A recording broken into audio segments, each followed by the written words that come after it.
You got it locked on Roadium Radio.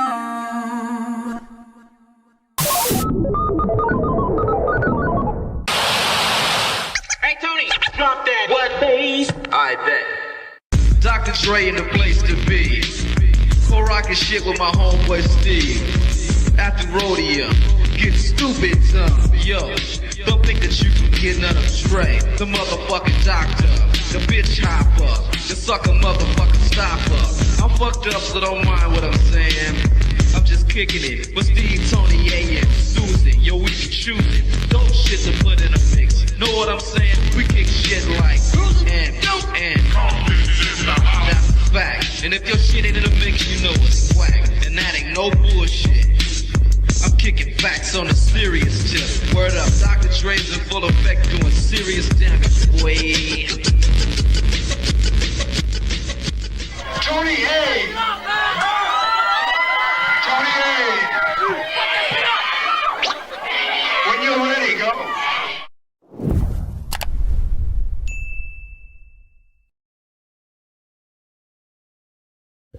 Welcome back, everyone, to Roadium Radio episode 191. I hope I got that right. Yes, 191. I need 9 more episodes to hit 200. I didn't think I was going to be here for 20 shows, but it's only been made possible because of you guys, those of you guys that have done live chat, those of you guys that have subscribed, those of you guys that have commented, those of you guys that have liked and disliked. It doesn't matter because you guys are still watching.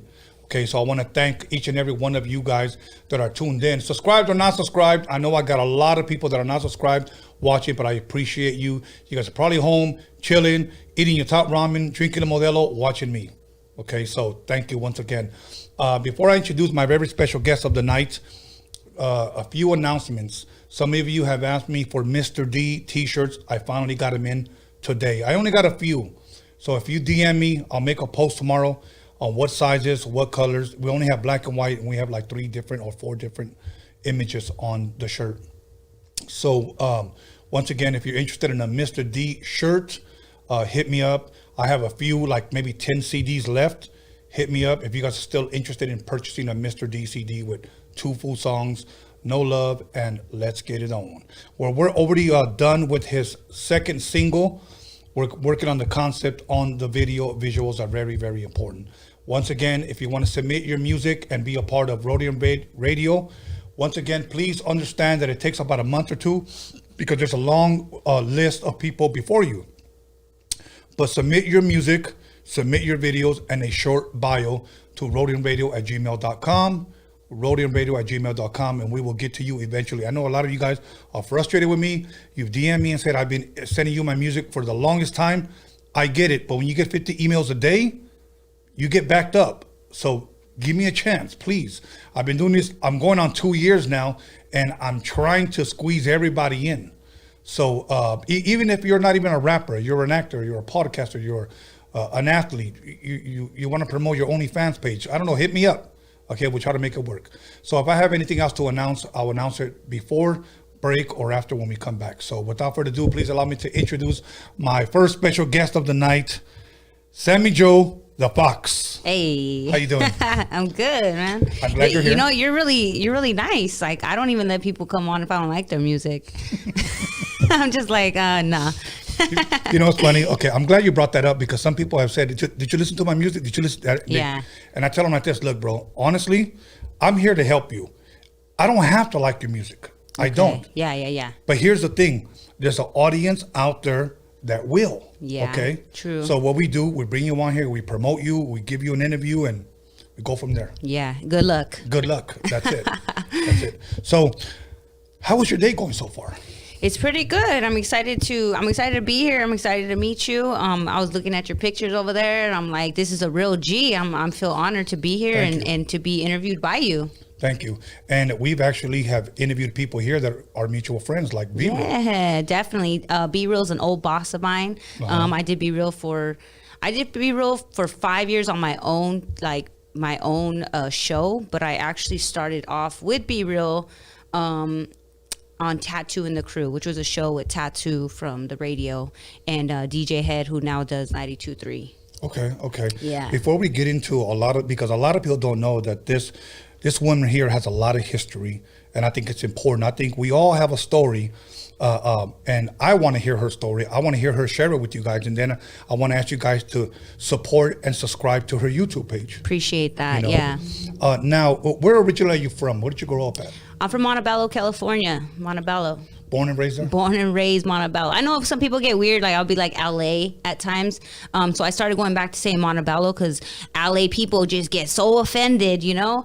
But I mean, I grew up around LA, you know what I mean? So I got to start saying Montebello again. But, you know, I'm a complete Dodger fan and Right. all the way above, you know what I mean? Yeah, yeah. Old school LA Raider, like, Okay, you know, okay. from back in the day. But yeah, I definitely rep LA, Montebello. Born and raised for sure, Montebello.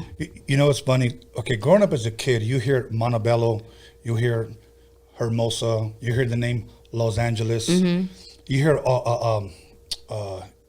El Monte, El Monte. Yeah. And then growing up as a kid, you find out that those are actually Spanish names. Yeah. So when I hear Montevideo, like beautiful mountain, Yeah. and then I go back and say it in English, I go Montebello. I go, It don't sound the same. It don't sound the same. Yeah. That's crazy. But Yeah. Now, let me ask you a question that's trending right now. Sure. Have you been vaccinated? I have not. Everyone kill me. Go ahead. Or I'm going to die anyway, right? Right. Well, neither have I. You know, Alex, you should ask that question on the live chat. You know, have you been vaccinated? Because we usually like to get the people involved. Yeah. You know, and then see what their percentage is of people that have been vaccinated. For sure. Now, here's, you know, I'm not saying don't go, and I'm not saying do go. Yeah. All I'm saying is be careful, because I have had friends, I would say at least 5, that since they took it or somebody in their family took it, they passed away. Wow. Yeah. See, and that's the thing, that those are stories aren't the ones that are going to put out in media. No, they're not. You know, I have a friend who died recently of COVID, and he used to say, you know, he wasn't taking the shot. He wasn't about that. He was putting all his hands in, you know, in God's hands. And he ended up dying, right, from COVID.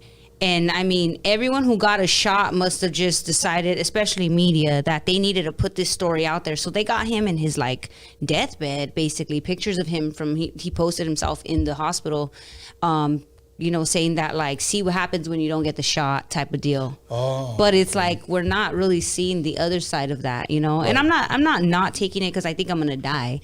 I'm just not taking it because I'm taking my time. Of course. You know what I mean? And I feel like everyone wants to throw you in this bucket as soon as you say that, you know? Like, I must be a Trump supporter. I must be privileged. I must be, you know what I mean? Like, not everyone in a red hat is a Trump supporter. Right. You know what I mean? They're just a blood.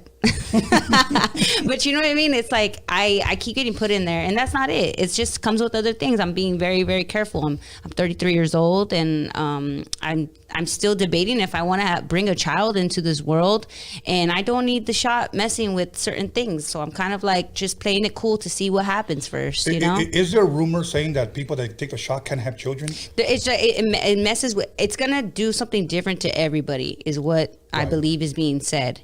You know, so it's just a chance. You're taking a chance. That's all.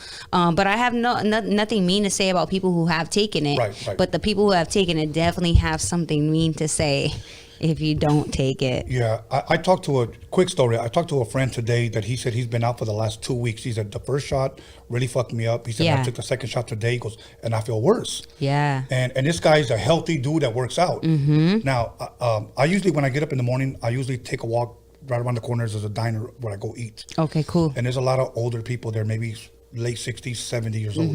And I always see this one man, he's about my height, and he's always like, hola, Tony, ¿cómo estás? You know? And I said, ¿cómo está? You know, we always sit down and talk. I always see his wife there. And one day he tells me, usted es un YouTuber, huh? And I was like, see, yeah. He goes, yeah. You know, we saw you on YouTube. Yeah. He was telling me. I said, okay. So we were talking, and I didn't go maybe for about a week. So I went a couple of days ago, and I saw him there by himself, and I said, "Is your esposa, your wife?" And he just tells me, "Oh, no, you don't know?" And I said, "Like, no." And he goes, "Oh, she passed away." And I said, "Oh, man." I said, "When did she pass away?" And he goes, "Oh, after she took the shot." And it fucked me up. Yeah, and people can't even take that into consideration, that like that, you know, that's something that messed you up. That's something that's in your head. It kind of triggers you. It probably scares you. Yeah. You know what I mean? People don't want to see that side of it. I feel like it's very one-sided right now. I don't really like it. But it's a topic of discussion right now. You know what I mean? Yeah. And I'm just kind of like, if I want to take my time, let me take my time. I'm not against what anybody else does. So why are you so against what I do? You know what I mean? But you know, who knows if we're going to get to that place where you're not allowed to go to concerts or movie theaters or regular things without this thing, then like you're kind of trapped into it. I'm going to have to take this thing. Yes. You know what I mean? Yes. I'm not going to miss out on crazy opportunities because I don't want to take the shot. It's not that crazy. But we're getting there. Yeah. You know, before we change subjects up here, it's been over 6 years since I've been sick, and I'm very, very thankful. Believe me, I say my prayers and I thank God for that, because you know what? One thing that I found out that has become my best friend is drinking a lot of water every day. Oh, yeah. You can't go wrong without water. You have to drink a lot of water. People used to trip out at the gym because I used to carry this gallon. Yeah. I see it all the time, though. People are out there with their gallons at the gym now. They're doing it. Yeah, we got to do that. So I encourage you guys, drink some water, stay hydrated, stay safe. Drink water and mind your business. That's the best way to go. And they're both really healthy, you know? Yes. Thanks for my big water that you got me. Yes, exactly. See, your homie hooked it up. Okay, so now growing up in Montevideo, yeah. You grew up playing any instruments, any sports? No, I grew up lying that I played instruments. I grew up really poor. So I used to tell everyone I had drums. Like, I was a low-key drummer. But now that I'm older and I've got my drums, I got some drums at home. So I've been messing with them. And I'm like, you know what? I probably could have been a drummer. Oh, really? Yeah, like it's something, you know, I when you see people do certain instruments that they look so natural. Yes. Like there's something there that's very natural, you know. Yes. Like I have a controller. Like I have techniques, but I could, like, as much as I love DJing, the much as I love the way it looks, the much as I love the way people blend stuff, like I just don't have it. You know what I mean? It's not the same flow. The way you were talking about how you played football and all this, but you couldn't play basketball. Right. I don't have that. But for the drums, I feel like there was something there. Watching Sheila E., I don't know, just growing up, maybe I had something there. And you know what? I'm glad that you said that, because as far as you can tell when somebody's a natural at something. 100%. You know, okay, my grandbabies, they're twins. And me and my daughter would take them to soccer practice. Mm-hmm. One of them would just run the hell out of he didn't want to play. And the other one, he just started kicking. The coach say, do this. And he would take little steps and kick the ball. And I was like, wow, this little kid's impressive. Yeah. You know? When it came to turntables, for me, I feel that I was a natural. You know, I know a few people. Now, I know dudes that are rappers that are naturals. And then today, I know people are going to get mad. I see guys that are just want to just rap. Oh, for sure. I've even been offered, like, I was telling him earlier that, like, you know, I don't sing, I don't rap, like, none of that. But I probably, like, I could write. Like, I definitely I also have an eye for talent. For sure. Like when I did B-Roll TV, like I used to bring people that I thought were talented and they didn't have like a big following or nothing. And I was like, no, like there is something very, very special. So I know I have a good eye when it comes to the talent sense. Or I don't know if that's good eye, good ear. But yeah, like the natural stuff, like that's where, like when I was younger, I played basketball. Yeah. And I was really good at basketball. It was something very natural. And when I got out of high school, I was like, what am I gonna do? Right. Like, I'm not going to WNBA. Like, people would tell me dumb stuff like that to me, and I was like, and I grew up in the hood to where like they don't tell you stuff like that. Like, it's not a do anything you want and like you, but just believe in yourself. Like the cliche stuff. I didn't grow around that. I grew around that's stupid, that's gay, that's dumb. That'll never happen. That's just not gonna happen, you know. So when people would even suggest things like that, of course I was rolling my eyes. You're young, you think you know it all, and you just don't have confidence. You don't grow up around that. But when I got first put on the mic with Tattoo, that's when I felt like if I was playing basketball. It was something that I was like, oh, I'm naturally like, I just know how to do this already. Right. And ever since then, it's been that thing that I do. Like if this is my sport, you know, jumping on the mic and talking is my sport. Interviewing is my sport. you know? That's dope. That's dope. Yeah. You said something like I had an eye for talent. Okay? Yeah. There was a guy that I interviewed here, and I consider him a friend. His name's Rashidi Harper. He was the director and the executive producer for Hip Hop Uncovered. It was a docuseries that came out on FX TV. Okay, yeah, I think I've heard of this. Yes, and I interviewed him here, and he said there is such thing as a it factor, that there are artists that when you see them, you could say he has it. Yep. You know, Yep. And I always like to brag about this artist, and I say this about my artist, Mr. D. He even said it. He goes, "There's something about him that attracts me to him." He said it when I interviewed him. And I was shocked because he does all the filming for Snoop, and he's Dre's cameraman. Yeah. You know, so when he brought that up, he goes, "Yeah, I saw that interview." And in my mind, I'm thinking, what are you doing watching that interview, bro? Like, you know, but when I shot him, Mr. D's video, he calls me right up. And he tells me, "Bro, what the fuck is it about this kid? I love this kid. I never even met him." Yeah. And I said, "Bro, because what you told me," I said, "Rashidi, there is such thing as an it factor." And it is true.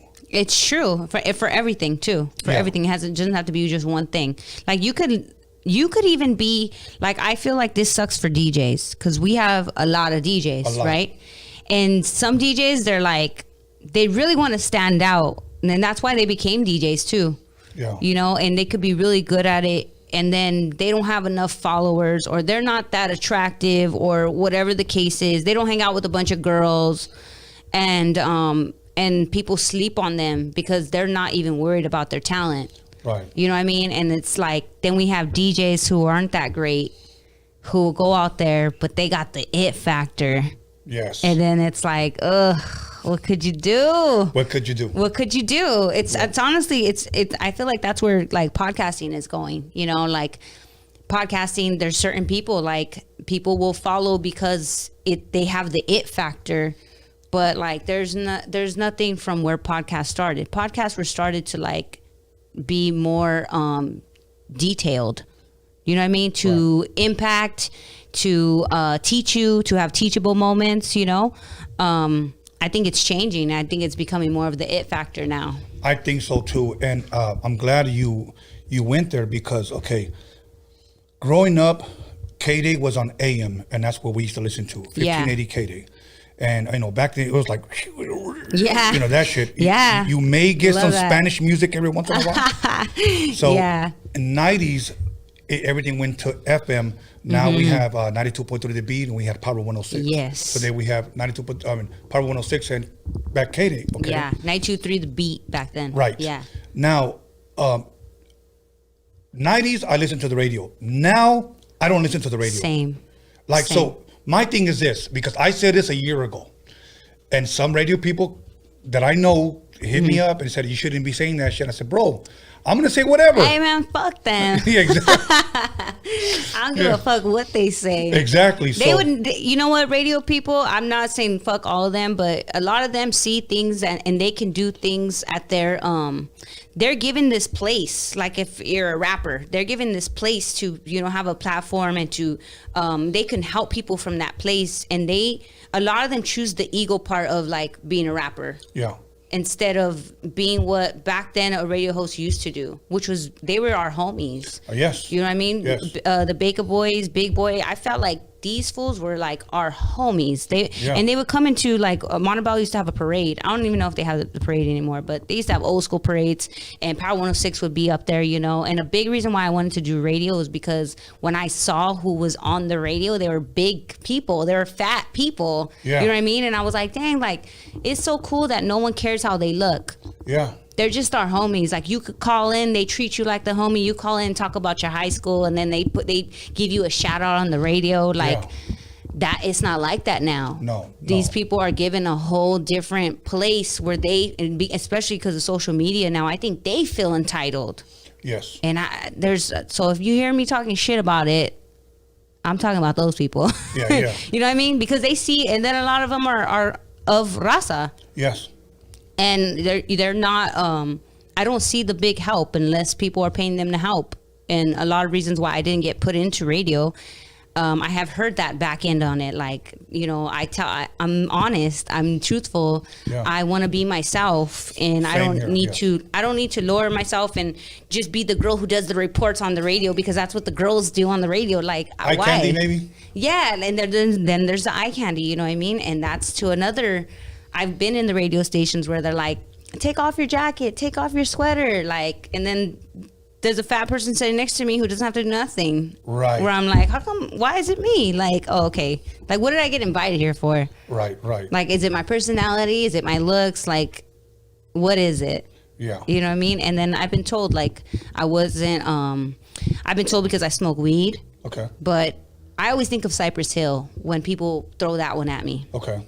You know, I'm a girl, so like people are different with women, period. In the whole scene, like, you know who Chelsea Handler is? Mm-hmm. I've heard of. Okay. I know she is. Chelsea Handler she's just more honest and more blunt, and we're getting to that place where women are. That's what we are. You know what I mean? We're not just that prissy girl reading the report and stuff like that. You know, and I do smoke blunts and I do that. Yeah, sure, I do, but I also like help people in my community. You know what I mean? I also like legit, like, I don't post it because I don't see myself getting my camera and being like this to the lady who's selling flowers with her kids, and like I give them just a 20 or a 10 just because I don't even need flowers. I see them hustling and it's hot out here. Yeah. You know what I mean? I can't document all my good moments to help the community. I like that you said that because I posted something up one time. And I had some people talk shit to me. Y los mandé a la verga. I told them, I don't give a fuck, bro. Yeah. I posted something up that said, be careful of those that record themselves when they give or help somebody out. And somebody said, wait, bro, you talking about me? I said, bro, if the shoe fucking fits. If the shoe fits. I love that you do that. Honestly, you're going to find a very big supporter in me, because I love to come across real shit. You know what I mean? Especially in what we do. Like, just... Right. Let's keep it as a buck as possible. Why not? Like, why not? I don't feel like faking the funk in what we do. Well, see, and that's why I think, my opinion, I said this last year, I said radio within about 10 years will probably be non-existent. It'll probably be extinct. How do you feel about that? Do you feel that they're losing out? Because absolutely. I feel like they're losing out. But here's where, this has happened to me plenty of times. And you posted something recently about it. You know, who is in your circle and like being jealous of you and certain things like that. Like, people are like, if you do good, the people that, you know, you think you're cool with, or the people that, you know, like you respect at certain times because, you know, they are in the radio business, like, they look at your stuff. They're, you know, they don't post you. Right. They don't subscribe. They don't do any of that. But they look at you. They want to see what you're doing because they know they have a bigger name. Yeah. And it's very easy to grasp what we're doing on the real side and being like, damn, it's working for these people who don't even have a background. Right. Compared to them who, like, they should be doing better than us. You know what I mean? Yeah. And I don't think they're doing as good as us as now, because I feel like podcasts are taking over. I think so too. But I also feel like they did this to themselves. Yes. Because if it was realer, people would tune in. Yeah. People know what's real and what's fake. And I think especially after this pandemic, we have really learned who's good without that stuff. You know what I mean? Yes. Like, God took everything from us and was like, who are you now? Who are you now? Oh, you can't go to your radio station. Now you can't. Who are you just from home? Hey, you know. You know what? It reminds me of that meme that says, "Excuse me, who were you before Instagram?" Exactly, it's like that. And either you stayed true to it and did what you did throughout it, and you did it as ghetto as fuck, and everybody fucked with you through it, or you didn't do nothing because you were like, "Oh my God, like I can't do anything without nobody else." You know what I mean? Right. And I think that really showed during the pandemic. But we're back. We're outside. Yeah. You know, and those people are back in those positions. But I'm starting to see the radio like ask for vulnerability. And I feel like that's what podcasters are all about. We're about that real vulnerability stuff. Yeah, you know, I've had people that have come in here and really shared their stories. And I've had people that have wanted to come on here but have that sense of entitlement. Mm-hmm. And I've told them this, look, bro, I'm not trying to be like, a fucking asshole to you. Yeah. But I will be honest with you, because here on Roadium Radio, we don't dick ride artists, bro. Yeah. We'll let radio Good. do that. Yeah. If you want to come here, it's fine, but just give me a little bit more than 1 or 2 songs. Yeah. Okay. Now, with that being said, is this that I tell them like this: if you're ever going to get an interview on Power 106 or K.A, here's what's going to happen. It's going to be about 10 or 15 minutes long, and you better have a song on the radio that's knocking, because they're going to ask you who produced it, when is it coming out, and when can people see you next? Yep. Pretty much around those 3 questions, and that's it. Yeah. They don't give a shit about your background, Yeah. bro. You come on here, you get an hour or you get 2 hours, all depending, and you get to share your stories. You can gain fans or lose fans. For sure. For sure. I like this part of what we do, though, because like I said, like Tits and Tacos is the show I used to do on B-Roll TV. I brought so many people, like DJ Livia. Like, I'm the first person to interview that whole family in whole, because I just saw so much talent that I was like, has anybody interviewed you guys? Like, you guys are from Chicago? Like, what happened? Like, I heard the whole story from Get, but that was years ago. Like A.DA, who's, now he's doing his thing on No Jumper. He's a rapper. Like, I got him on the show like a long time ago. I love to see, it's been something for me to see the progression that they've made, from me saying, hey, like, I think you're important. Let me put you here. You know what I mean? Before like the radio says, because when the radio says you're important, that's when everyone says you're important. Like, I received no love until I did Power 106. Like, I got on Power 106 before. Like, I was on Jay Cruz's show. I was on there twice. It was like my tryout to be on the radio.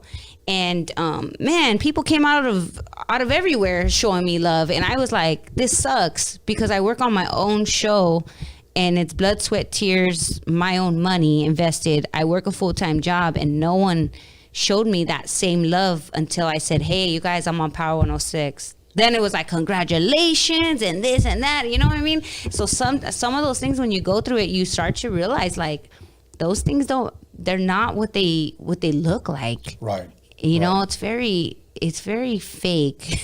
But like, I look at my numbers now and I look at things and I'm like, this is the pace that I'm actually going. Like, so people be like, man, I wish you should have some more viewers on that. Like, well, maybe that's just the pace that I'm going. If it's gonna attract the realest people here, then these are the people that I want. You know what I mean? Like, all that other stuff, like, I've never really been about it. Like, that's why I had a co-host who would bring those people, because I was never good at it. She'd be like, but this person has like 8 million followers, blah, blah. And I'm like, okay, like, are they good? Yeah, exactly. I want to know, you know what I mean? Yeah. I don't bring that side, but they want you to have that side. So, there's a cross between it. And I feel like I've been fighting the old school stuff, but I'm trying to work with the new school stuff, It took me a long time to start using this tool that I have in my hand.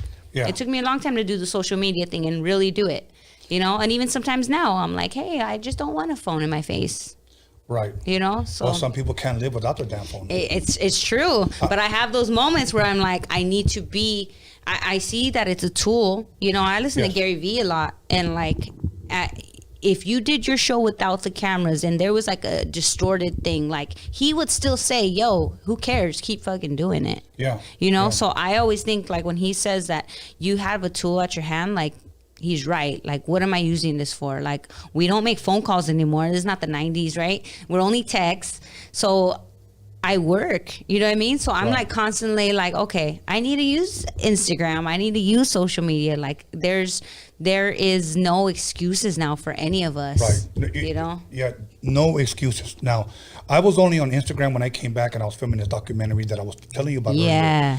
Somebody that I interviewed here said, you need to get back on Facebook. And for me, Facebook is like ancient book. I'm like, it's like going back to MySpace. Yeah. Okay. Yeah. So sucks, but there's a lot of people there. Yes. So this person said, believe me, it'll open it up even more. So I was like, honestly, I was like, okay, fuck it then.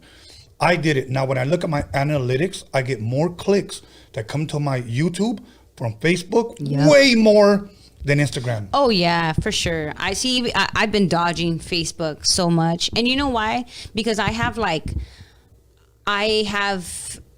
family on there, and I felt like I mean, I have family on Instagram too, but I feel like Facebook is just a little bit much. Like the things that people write on Facebook it's a lot. It is a lot. You know, I'm an empath too, so I feel like I take in a lot of things that I want to help. You know, like I can't help it. So it's like this thing that I'm like, oh no, that's too many words. Yeah, when you see paragraphs like this. Yeah, like I'm not even a good reader. What the fuck am I today doing? I just went through surgery. Or today my husband left me. Yeah, and I'm it's like, rough. It's rough. It is. Yeah. And like me, I could never go out there. You know, if I'm in the hospital and I'm fighting whatever, God forbid that happen, I would just deactivate. Yeah. I'm not today. They fed me through my stomach, and yeah, I'm not gonna do I've that. Seen it all. I had a homie who did that recently, and he went live, and I was like, "What is he doing?" You know, like if you're dying, don't go live. You guys, if you're dying, don't go live. Like no one wants to watch you die on live. Yeah, no. You know what I mean? Yeah. Like, don't think. And you know what? Like, that just leads to a conversation of what we do too. Is that like, I feel like it's not really appreciated until we're gone anyway. Yeah. You know what I mean? So I kind of try not to worry so much what happens right here in this moment, because I'm always like, wow, like, okay, so only 15 people saw it today. Then when I die, it's going to be 15,000. And that's really sad. You know, but it's crazy. But people want to check up on you when you're dead compared to when you're here. Very true. Alex, on that question, what was the 61%. Wow, that kind of shocks me. Yeah, said they haven't. Okay. Wow. Okay. Awesome. So we're going to go ahead and take a 10-minute break. We're going to come right back, and I'm going to get into your podcast. Where can people find you? What can people expect from you? Cool. What type of artist or what type of personnel do you interview? Cool. So once again, you guys call somebody, text somebody, slap the shit out of somebody, let them know that Sammy Joe, the Fox, is in the motherfucking building, and we'll be back in 10 minutes.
Hey, Tony, drop that. What, bass? I bet.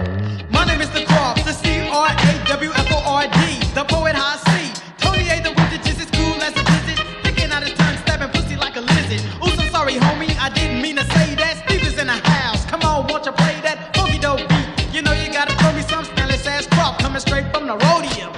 You are now about to witness Tony A. Get funky. Tell her where you from. You don't think how I'm living, well, fuck you. Moon on a Saturday night in LA. Yo, feeling kinda funky. Stop what you're doing, cause I'm about to ruin the image and the style that you used to. What the hell are you looking for? Can a young man make money anymore? Where my tunes are like freaking on the floor? Or is it my job to make sure I'm poor? Disruption, disorder, will nourish, not justify. Those that live at the FBI, look at mama's baby. Welcome back, everyone, to Roadium Radio episode 191. And we're not going to bullshit anymore, so we're just going to go ahead and jump right back into it with Sammy Joe the Fox. So, Sammy Joe the Fox, I have to ask you, because inquiring minds want to know, why Sammy Joe the Fox? So my name is Samantha Joe. My middle name is Joe. J-O. Just like that. No Josefina, no none of that shit. Everyone wants to put something on there. It's just Joe. My mom wanted me to be called Sammy Joe, like as a nickname, because I guess Heather Locklear played Sammy Joe in Dynasty, which is an 80s show. Yes, yes. Well, in the 80s, too, there was a girl named Samantha Fox. I'm not sure if you know the singer, Samantha Fox. Yes, Samantha, of course. Yeah, so my mom would sing little things about me being a wild baby, whatever. It was like a child name, like grown, like getting older. My sister would say it, you know? Samantha Fox. She's a wild baby. It was started off like that. And then I got a little bit older, and you get to that stage where you start feeling yourself a little bit more, you know, your sexy side starts to shoot in. And I started seeing it like an ego. Like I was Samantha Fox, you know?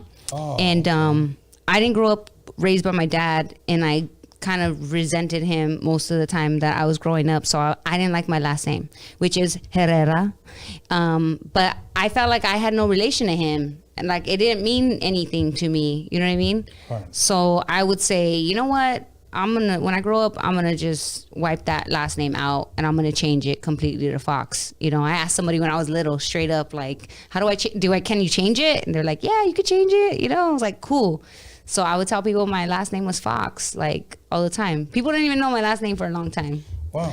Okay. So that's how it all ended up. But as I've gotten older, you know, your girl got a little foxy, and then forget it. It was supposed to be there. Now, I just want, you don't have to answer it if you don't want. How is your relationship with your father right now? It's cool. I mean, I'm 33 now, and my dad, a couple of years back, he had heart surgery, and we all kind of thought he was gonna die, you know. Right. And I kind of, it's weird. It's like, you know, those adrenaline moments that happen in your life where you didn't think that you would do what you're doing. Right.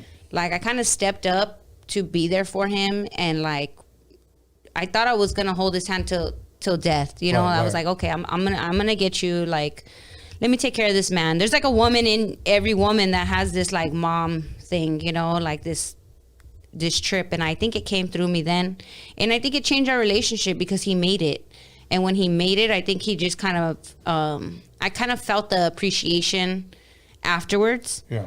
And I'm older, so I don't hold too much against him for that, you know. Right. Like, so I'm like, I love him. Like, I'll tell him I love him. I'll text him here and there. Like, but I mean, growing up without a father is like, I mean, you're gonna have daddy issues.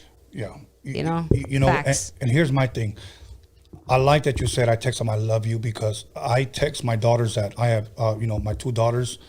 One of them just got married, so I gave her hand in marriage, and I couldn't have asked for a better son-in-law. Oh, nice. And she's a school teacher. She teaches at a Christian elementary school.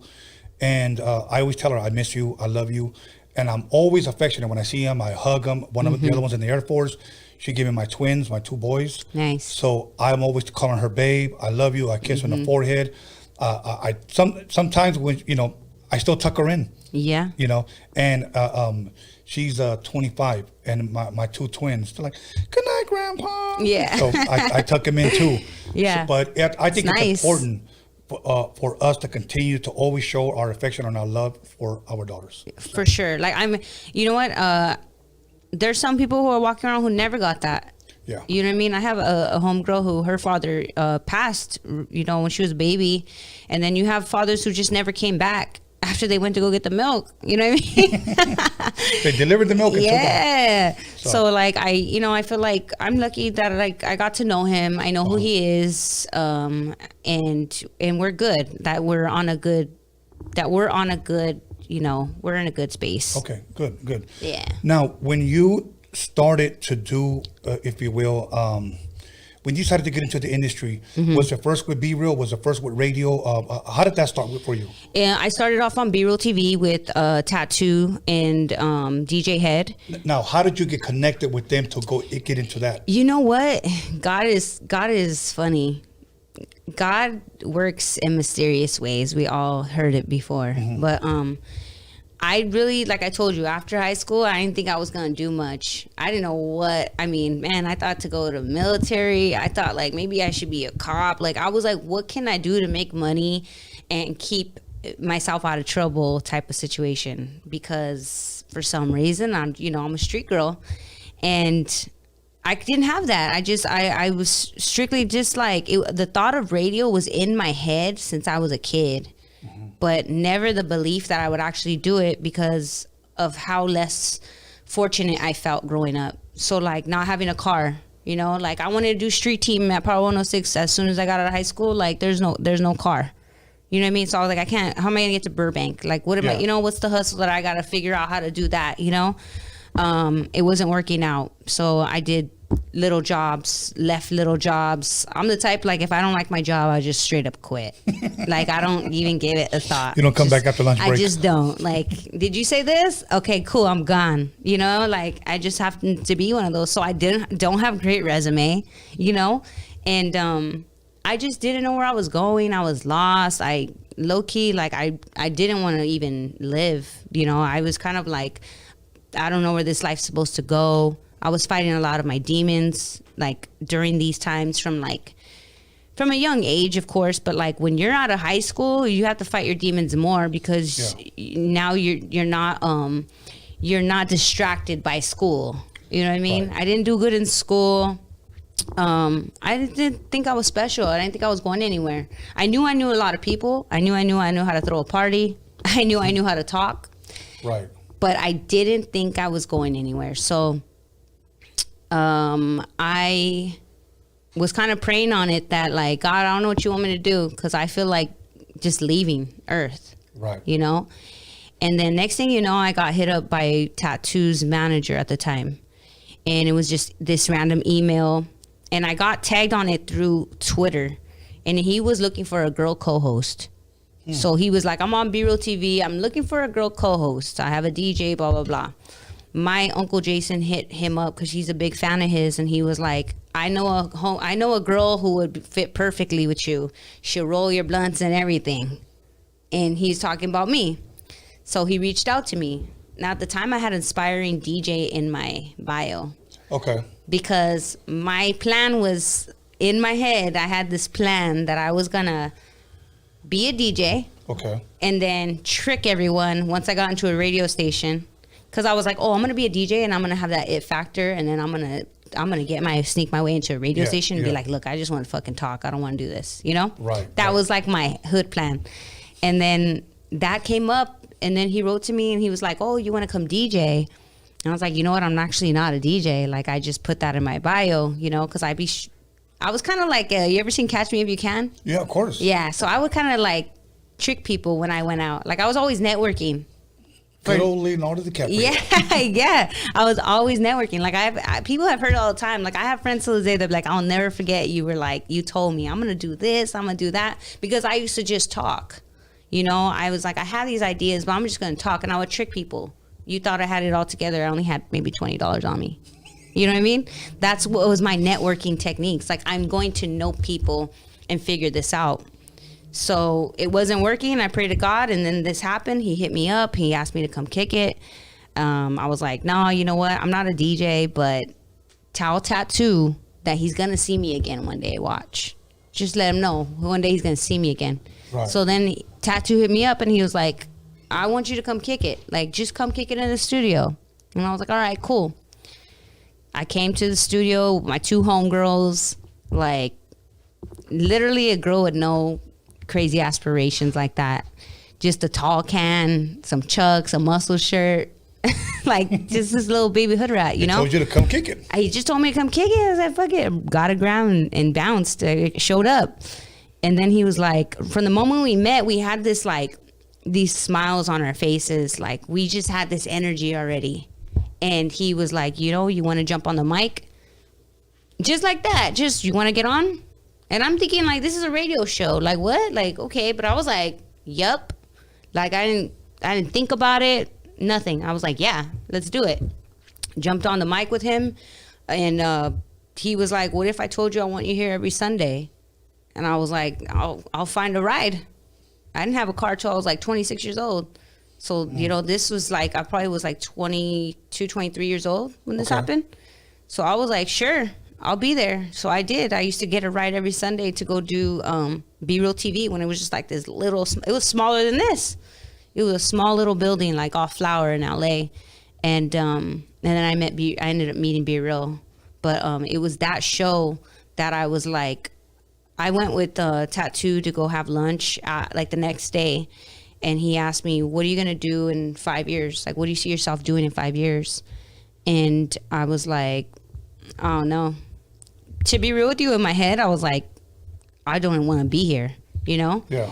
And he's like, I can't see you being a doctor. I can't see you being like a lawyer. Like, this is the only thing I could see you doing. And once he said that, like, to someone at his level of what he's done, the people that he's been around, you know, the radio station, you know, being around Big Boy that much, I'm like, this guy knows what he's talking about. Of course. You know, so I was like, I need to hold on to this. This was my moment, like my basketball moment. This was like, you could make the team. Okay. So I just changed my whole brain around from that moment, and I just went after it no matter what, even when it fell off, you know. He went to go do Golden Boy, and we couldn't do the show no more, and I actually worked out, and I took every job that I did as like I was gonna do it in radio someday. So if I was the girl in the front who had to say the prices out loud, I was like, well, I'm gonna have to do this when I get into radio. So I would just use it like this. Every job I used to say was for radio. It was just in my brain. So I just kept trying. And next thing you know, I didn't want to wait for him no more. I got like, you know what? Like, I can't wait for this guy anymore. Like, I need to figure out how to get in there. And I hung out with San Juan, you know, San Juan, the artist. She told me, like, who are you? Like, there's something about you. You're special. Like, I don't know. What is it? And I was like, oh, well, I want to do this. And she was like, why aren't you doing it? Just really, like, bluntly, like, do it right now. Like, call someone right now. It was like midnight. Like, you know this person? Call them. Ask if you get a meeting with Be Real. So at midnight, I'm hitting up the homie, and I'm like, hey, can you get me a meeting with Be Real? I'm following what the hell she's saying because I'm in her big-ass house, and I just want a piece of that. You know? Let me press pause right there really quick. Yeah. I read an article that, because it really fucks with me to ask somebody for help. Absolutely. It's the worst. Hate it. Until I read an article that someone gave me about Steve Jobs, and he said, just read it, man. Just read it. And I was like, all right. And I like reading. So I said, okay, I'll read it. So it was a magazine, and it was maybe, I don't know, about a paragraph and a half long. And I was reading it, and it was called The Power of Asking. And he said how he started his whole career was asking people for help. And when I read it, if it's truth, I really felt it. He would call like small companies, I need your help. And then people would say, well, what do you need? Do you have anything that I can use to build a computer, scraps or anything? And before you know it, so many people gave him so many stuff, he built his own computer. From and it all asking. started just by asking. Yeah. Can I have a job? I really would like to work, Yeah. And people would ask me, why do you want to work? So I would tell them, because I really want to do this for the rest of my life. Yeah. But it all started by asking.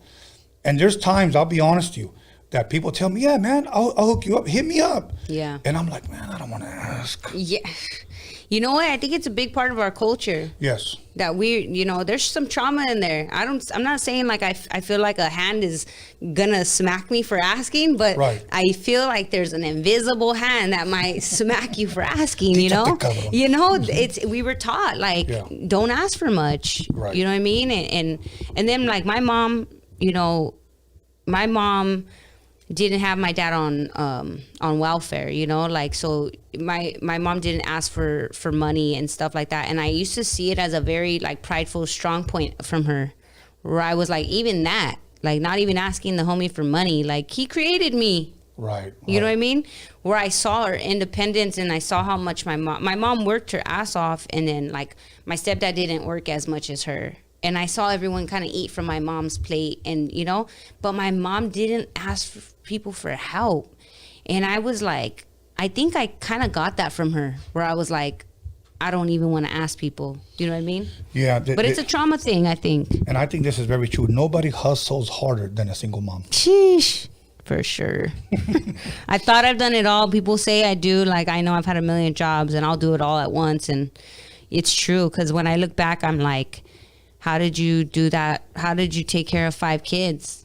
Yeah. How do you have a car payment and take Yes. care of 5 kids that are really hungry? You know what I mean? It trips me out, but you're totally right. That's a hard worker. So you call Be Real.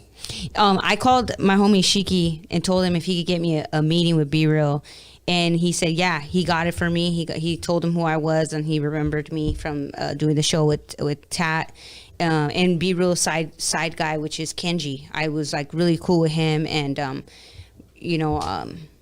off meeting people, I just always really establish relationships. Especially if I feel like the vibe is right. So they're like, yeah, they let me in. So I was like, dang, I had from Wednesday to Friday to figure out what the hell I was going to present to this guy. What am I going to tell him? Yeah. I don't have no background. I don't have no school. I'm nobody. What do I tell this guy, So I just told myself, you know what? You're just going to come up with something. Like, I looked at my schedule. I'm like, I have Tuesdays open and this day open. And I'm like, okay, that's a hard day. But I'm like, Tuesdays is good. I ran into my friend Crystal Alice, DJ Crystal Alice out there in West Hollywood. I ran into her because she's a DJ, and she was like, yo, I'm having a moment. Like I'm DJ. I used to watch her little girl. She was like, I'm DJing, but I'm a mom now, and I don't know where this is going. And she was very lost and confused. And I was like, you know what? Like, come with me. Like, I'm trying to show Be Real something. I have a meeting with Be Real this Friday. I have to come up with some shit. Like, fuck with me, like, let's do it together. I need a DJ. What am I gonna do by myself? So like I feel like God like put us together, and then I was like, we went over some ideas and we talked about what we could do for a Tuesday, and we put a show together within 3 days, and we came up with the show name, we came up with a nickname for it, and then we bought a grip of tacos and we took them to the studio. So I was like, I fed the whole studio with tacos to tell Be Real that we're trying to start a show every Tuesday. Call it Tits and Tacos. These are our segments. And he liked it. He liked it. It was a wrap. He was like, cool. So they set us up paperwork, and we were like, oh shit, just like that. Like, wow. Just like that would have never happened had I not gone to see San Juan. That would have never happened. I probably would have still been like confused and lost and not living my purpose. But she pushed me, and I went for it, because I was like, I want, they say you got to surround yourself with people that you want to be like, or that you want what they have. Like, it was that moment that I was like, oh no, I just need to do it. Yeah. Let me take the time to say this, that sit with winners, the conversation is different. Sit with winners, because believe me, I've told people good ideas and I saw the hate in their face. And then I've told other people good ideas, and they gave me 10 reasons why it could never work. Ooh, those are the worst people. And you know, when I asked them this one question, now that you told me how it cannot work, tell me, at least give me one way how it can, and you couldn't come up with one. See, I'm different. If you came to me and I would tell you this, because I've gone through this as what we do. People want to take your ideas is one. Yes. People don't like that you have a good idea, so they put it down. You know what I mean?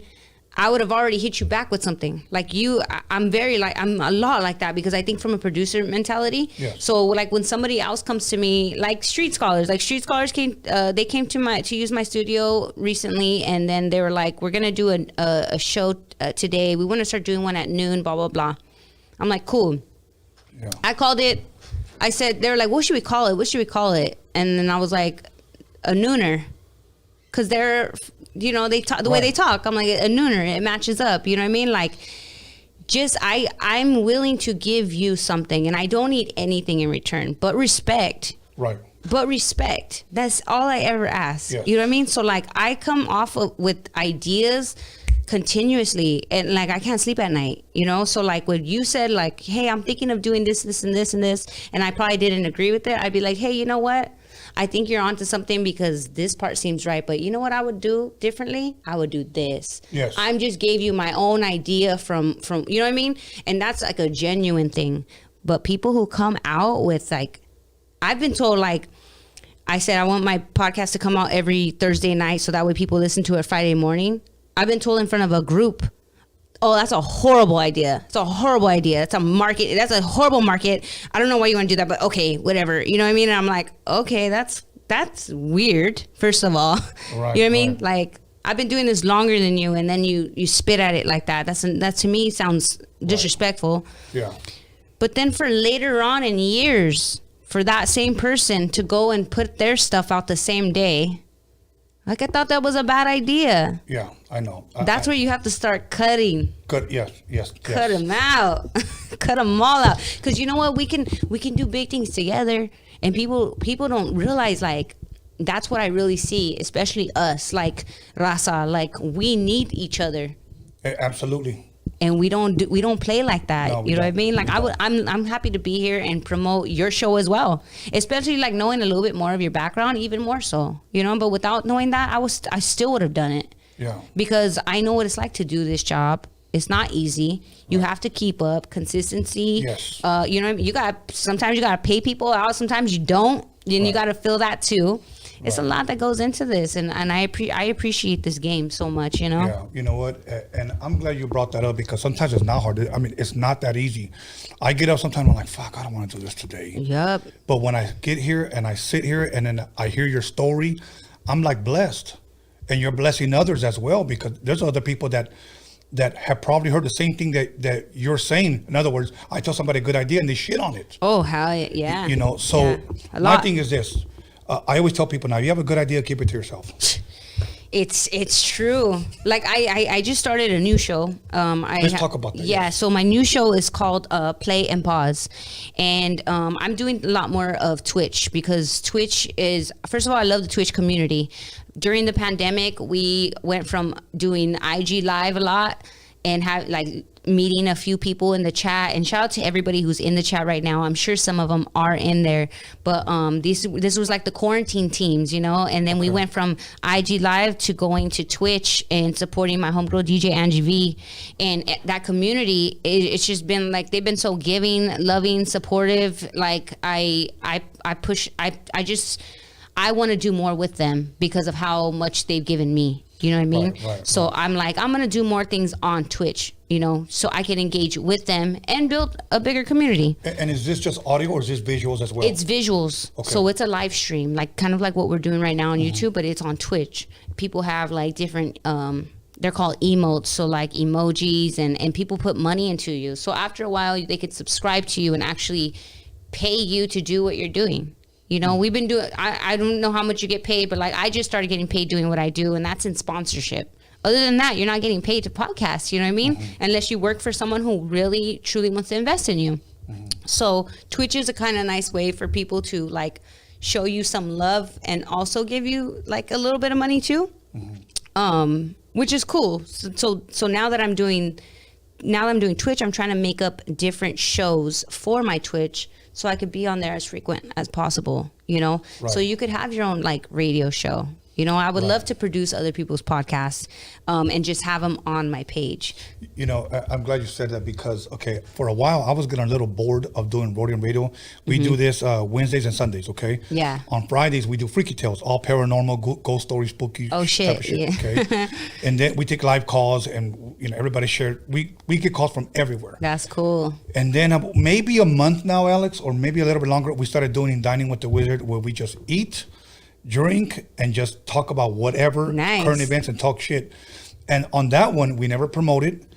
We tell people hit the notification bell button, and the notification will tell you when we go live, and we go spontaneous. Yeah. And so far, it's been so good without no promotion. We just go live. We've been averaging at least 10K views That's per episode. amazing. And last week, just on the live chat alone, we received over $400. Just people who just throwing money. Yeah, and we were doing that through IG Live first, where we were putting our Cash App, and you know what, we were just drinking and playing music, and I was just talking. So like my homegirl was DJing, she was playing music, I was just talking, and we were just taking shots with people. So we were just telling you, like, if you have a drink in your hand, like, what time is shot o'clock? Like, what time are we doing this at? We would do that from like 11, 10 at night to like 10, 11 in the morning. No shit. And people were giving us money because they were like, you're just up with us all night. That's dope. You know what I mean? So Yeah. it went from that. So that's why I was like, you know what? Let's take it to Twitch though, because IG Live turns off your music. That's the problem with it. Yes. So on Twitch, it's more like you can actually catch the whole song of the music, you know what I mean? Until after. Like after you're done streaming, that music gets like cut off. Like you could see it, right, but it gets cut off. You know how YouTube has like all this flagging and all this stuff. Right. So the rules are, you know, there's rules everywhere you go. Right. But that was the whole thing to go to Twitch. And so now I built this other show called Play and Pause. Okay. And that's more of bringing my music side out again. So like what I used to do on B-Roll TV is bring artists, comedians, and that. So I'm getting back into doing my music interviews because through the pandemic, the Homegirl Fox podcast wasn't what I thought it was going to be. Okay. I was going to continue doing what I normally do, which is the music thing and whatnot, celebrities, whatever. But the pandemic left me kind of a little dry where I had to bring my own real life into it. Yes. You know, no one's showing up and you could only have certain people there. And, you know, so I was doing a lot of like my life stories, and that hit bigger than the celebrities because it was real. Because people love real. Yes. Many times, let's be honest, we tune into the radio.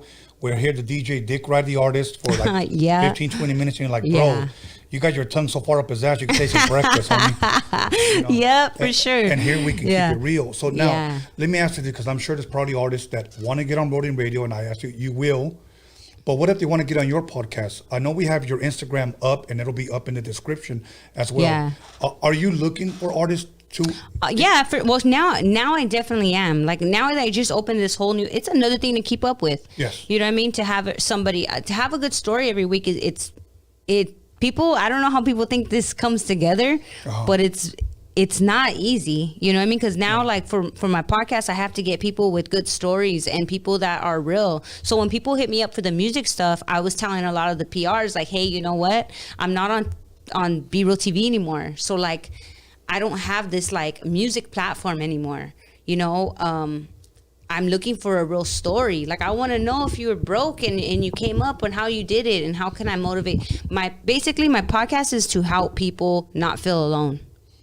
Like that's what it's become. Okay. It's become a very vulnerable podcast where like, you know, you hear the realish stuff on there, like the real stories. Like I talk about personally, I have one like what's going on right now in Texas. Like I have one on me having an abortion, you know, and I tell you, I cried through it. Like I'm just like telling you exactly what I went through, exactly what I felt, how it happened. And it's probably the most blown up podcast that I've ever done. But that's how my podcast is.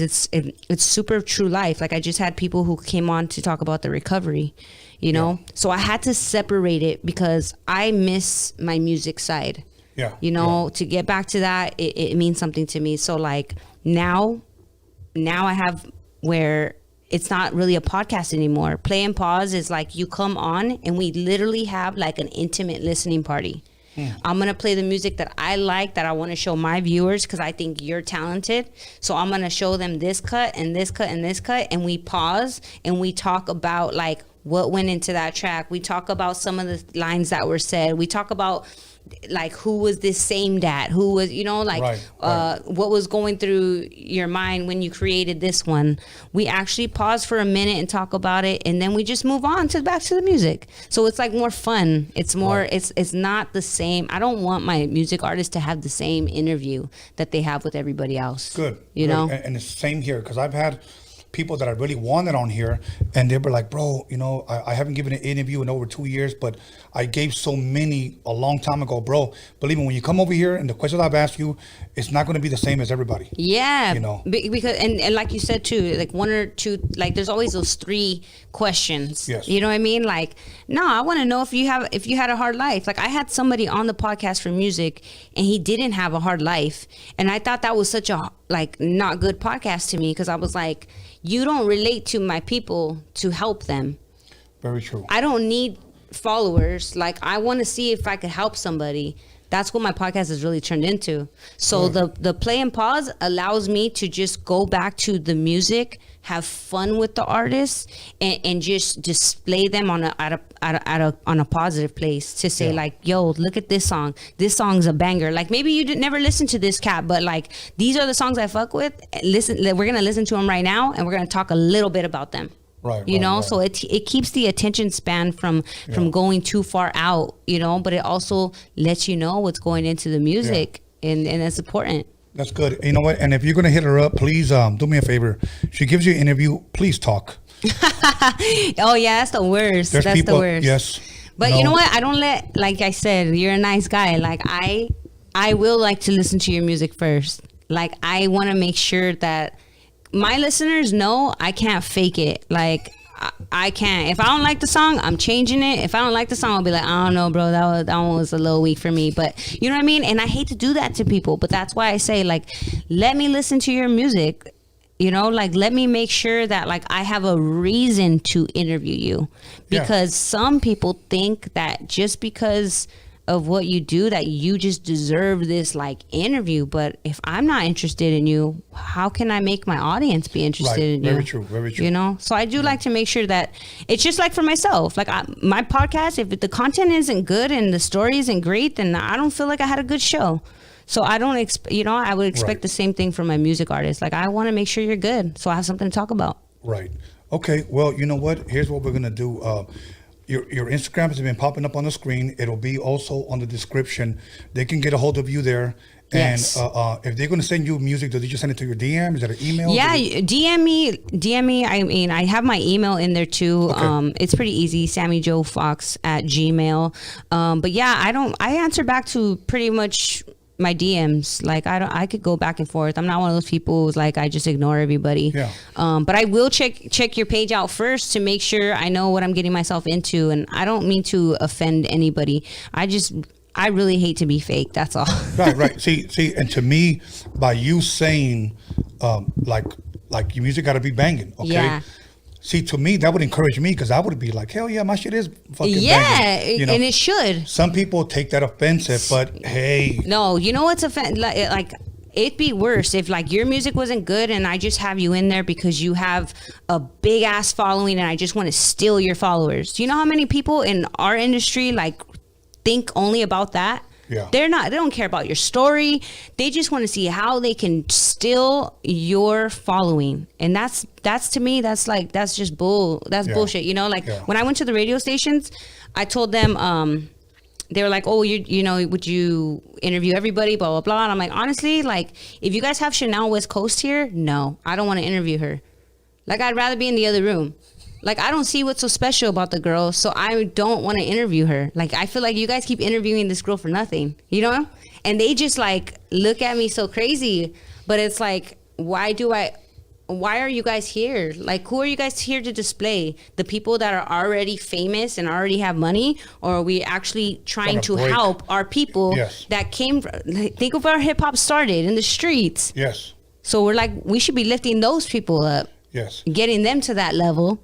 And instead, we're focused on people who know Rob Dyrdek. Like, who cares? Okay, now, see, to me, if I'm an industry bigwig, I'll be like, get rid of her. She doesn't want to play ball. Yeah. But like to me, I would be like, say no more. You're hired. So there's two different types of people. Yeah. Well, see, that's the greatest thing about making and creating your own stuff now. And now that we have these opportunities, and that's what I'm doing, and that's what I'm raising awareness on, is that I don't want to be fake, and I don't think I should be penalized for it. I think I'm a personality just as much as they are, and I'm just happen to be a real one. Yes. You know, so like I'm doing it on my own, and I only ask for people to support what I'm doing. I'm just creating my own lane for everything. So that's Awesome. what I put out there. Make sure you guys follow her, hit her up if you're interested in an interview. Yes. Make sure you guys. Do you subscribe to Twitch? Is that what it is? Yeah, subscribe to Twitch. Okay, because I just started everything. I spread myself very thin, so people are gonna go on there and be like, "Oh, she only has this." Like, go ahead, because I remember when I only had, like I said, you always start from zero.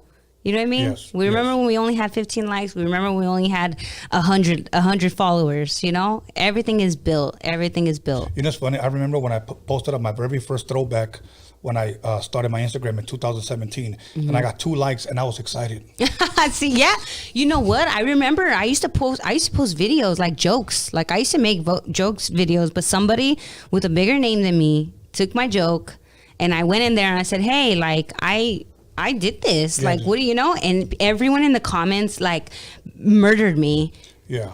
For doing that, you know. And I remember too, like that kind of made me like not want to put that stuff out anymore, because people just grab it. And so Play and Pause, I literally came up with this like so quick, and I just started it because I didn't even want to see this shit in someone else's hands.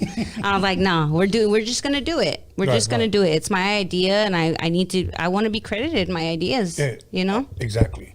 So we come to the conclusion of our interview, but I want to say this. Eventually, I would love to have you back on Dining with the Wizard, where we just talk, we could talk politics, current events, movies, whatever. We eat and we drink and we're merry. Hell yeah. We're happy. So hell yeah. I actually want to, I know you say you don't do a lot of interviews, but the story that you were telling me about, your boy and the documentary, yes, I would love to have you on my podcast to fill them in more on that. Done. Yeah. We're done. Right, awesome. That'll work. At this point, any shout outs you want to give? Shout out to just everybody in the chat. I see I see it like a little bit away from me, but I see all the little foxes, the fox emojis. I just want to thank anybody who's been supporting, and anybody new who wants to support. I appreciate it. I'm super humble 24/7 about it, and I just want to show love to them. Awesome. Okay, everybody. First of all, I want to thank Sammy Joe the Fox for coming through and blessing us with his interview and keeping it real. Man, I was blessed with this interview. But at the same time, we have another guest. We got the Mexican DMX in the motherfucking building. My boy Hectik. Yeah, wait till you hear him bust. So once again, Sammy Joe, you'll be back. You'll be dining with the wizard, and hit her up, you guys. Follow her, subscribe, like, comment, share, whatever. We'll be back in 10 minutes. Don't fuck around. We'll be back 10 minutes.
Yo, this is how I see it. Tony A chilling at the Roadium with my homeboy Steve. Be on the lookout for our new 12-inch. The shit is dope. Yo, I like to say what's up to my homeboy Dre, my homeboy Prince of Jazz, and the girls with the big ol' ass. So Trip, I'm about to bust one more time to let y'all niggas know just what's on my mind. In the morning, police at my door. Fresh to be this week across my bathroom floor. Out my back window, I make my escape. Didn't even get a chance to grab my old school tape. Mad with no music, but happy cause free. And the street to a player is the place to be. Got a knot in my pocket weighing at least a grand. Welcome back, everybody, to Roadium Radio episode 191. And once again, we were supposed to have Little Grifo here, but due to some unfortunate circumstances, he texted me this morning, and I get it. He said he wasn't going to be able to make it. Let me just say this. I hope he gets well soon. Okay, so Little Grifo, if you're watching, much love, much respect. I know you've been here before, but we were going to promote your new music. But always remember this. There's always somebody willing to go up and bat. And today we got my boy here. He's fucking dope. And if you guys don't follow him, you guys should. If you guys haven't listened to his music, you guys should. If you guys, I don't know if he even has a YouTube channel, but I know he has videos on his page. You got to check him out. Okay. I'm just going to call him the Mexican DMX. None other than Hectik from the OC. Yeah, what it do, y'all? What's up, my brother? How you doing, man? Not much, bro. Thank you for having me. Yes. You know, just went to work today, and thankful I was able to wake up, and you hit me up, and I'm like, cool, man. Let's do this shit. Let's do it. Yeah, I know I asked you, but I asked you to speak a little bit closer to the my mic. bad. All good. I know when we go live, we tend to forget. Now, you know what? I saw a video. Yeah. Are you a Teamster? The Teamster, well, I'm in the union, bro. Okay. So, I mean, I don't know about all that picketing and all that shit. I just go to work. Oh, okay. No. The reason why I'm asking is because I saw a video that you had posted up at your job, and I'm thinking that's almost exactly what I used to do when I worked at Rouse Distribution Center right here in Compton. Okay. And I was a Teamster for 15 years. All right. So, but that's what I was asking if your job was union. So, Oh, yeah. Okay. Yeah, All right. I'm in the Carpenters Union. Oh, that'll work. Okay. Yeah. Oh, that'll yeah, work. bro. And but yeah, so I was there 15 years. I needed like 5.5 more years to hit my golden 80. Oh, okay. And I could have retired, but I just kind of stopped. But yeah, that hurts. you know, I can always go back, but Right. I don't want to. I feel like I'm retired now. Well, I'm retired, and I could sit down and chat with guys like you, man. Well, that work, you know, it ain't easy. Yeah, I know. So, you know, I know. It takes its toll. Very, very true. You know. Do you guys have order selectors over there and everything? What's that? Like order selectors, people that build orders. I'm not sure exactly because I saw you post a video of your job, and like I said, it looked very familiar to mine. No, I mean, what I do is I just frame and drywall. Okay. You know what I mean? So I'm building. You know what I mean? Oh, I'm building okay. shit, bro. Okay, then I think Yeah. it was a different video that you might have put. You posted one of a warehouse, somebody that dropped a whole pallet of milk, if I'm correct. Oh, yeah. That was some clowning shit. Okay, so it Yeah, wasn't yeah. where you work. Yeah, no.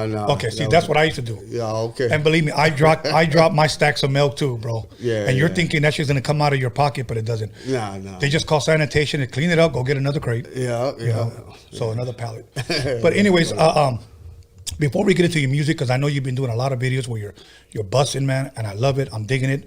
First and foremost, I want to thank Darren Vegas for hooking us up. Mando. I mean, and that was our connection. Mando. Yeah, shout out to Darren Vegas. Absolutely. That's the brother. Are you still working over there? Yeah. Okay. You know, I'm just right now I'm finishing up the EP that I got with the West. Okay. The West is Hectik. So we already got the artwork. We got all the playlists. We just got to put them on CDs, and we're gonna, you know, slang them, bro. Put 3 videos on there. You get 8 songs, and you get a shirt. You know what I mean? We got the whole package deal. Bro. You get the whole package. You know, represent, bump that shit. That'll work. Now, before we get into that and touch on who's doing the production, who's rapping on it, let's talk a little bit about you. I know it's Wednesday, but how was the weekend, man? How did you spend it? The weekend was good, bro.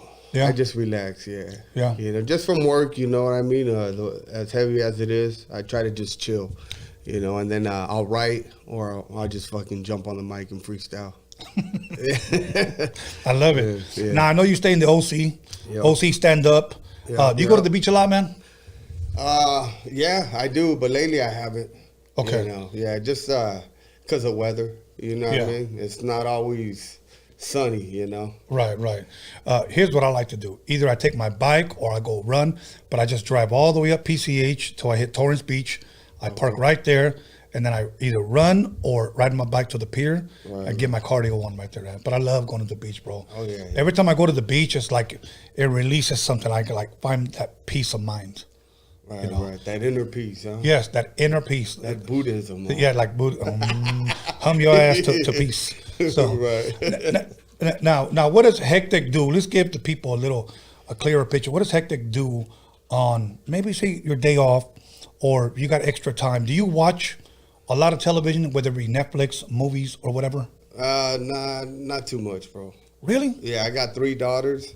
Okay. So I spend time with them. I try to do boxing with one, soccer with the other little one. She wants to go to the park. She wants to run around. So man, bro, it's my daughters, you know, they're spoiled. So when I get that time away from them, that's when I do my music.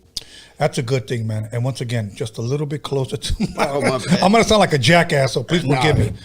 But now, I'm glad that you said that about your daughters, because you know what? We need fathers that kids can be proud of. You know what I'm saying? Yes, sir.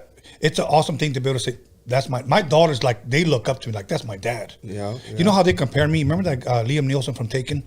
They're like, if anybody ever messes with me, goes, that's my dad right there. Yeah, you got to be, bro. I will find you. Yeah. You know, one of those you know, so, but yeah, you got to be like that, man. And I raised my daughters well. And, you know, because I live by this, that if we don't father our children, the world will.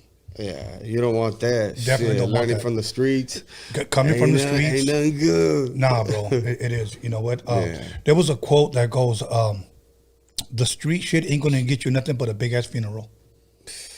And sometimes not even that. Yeah. Maybe a car wash. You know? Maybe not even that. Not found. Yeah. You know what I mean? That was real right there. Now, let's talk sports. You're a Steeler guy? Yes, sir. You know what? Now let me ask you this. Say somebody for your birthday gives you a Tampa Bay jersey or Raiders jersey or maybe even a Cowboys jersey, okay? Are you one of those type of fans that can wear another team's jersey? Oh, hell no. I can't do that, bro. Fuck no. I couldn't do that, bro. No way. That's, you know. Okay, like my homeboy, for my birthday, he knows I'm a diehard Dodgers fan. Yeah. Diehard Lakers fan, and I'm a diehard Cowboys fan, okay? Right. He brought me an Angels jersey. And honestly, I took it. And I don't want to seem bitter, but I'm one of those type of guys that, like, if I don't like gifts, I kind of like make it known a little bit. I'm like, oh, okay, cool, thanks, I guess. Right. This is going to the yard sale box, you know. But and I go, look, bro, I'm gonna ask you. I know it's the thought that counts, but I want to ask you, what were you thinking, knowing that I like the Dodgers? Oh, I think you look good in red. And I said, you didn't bring me a MAGA hat. That's red too. Man.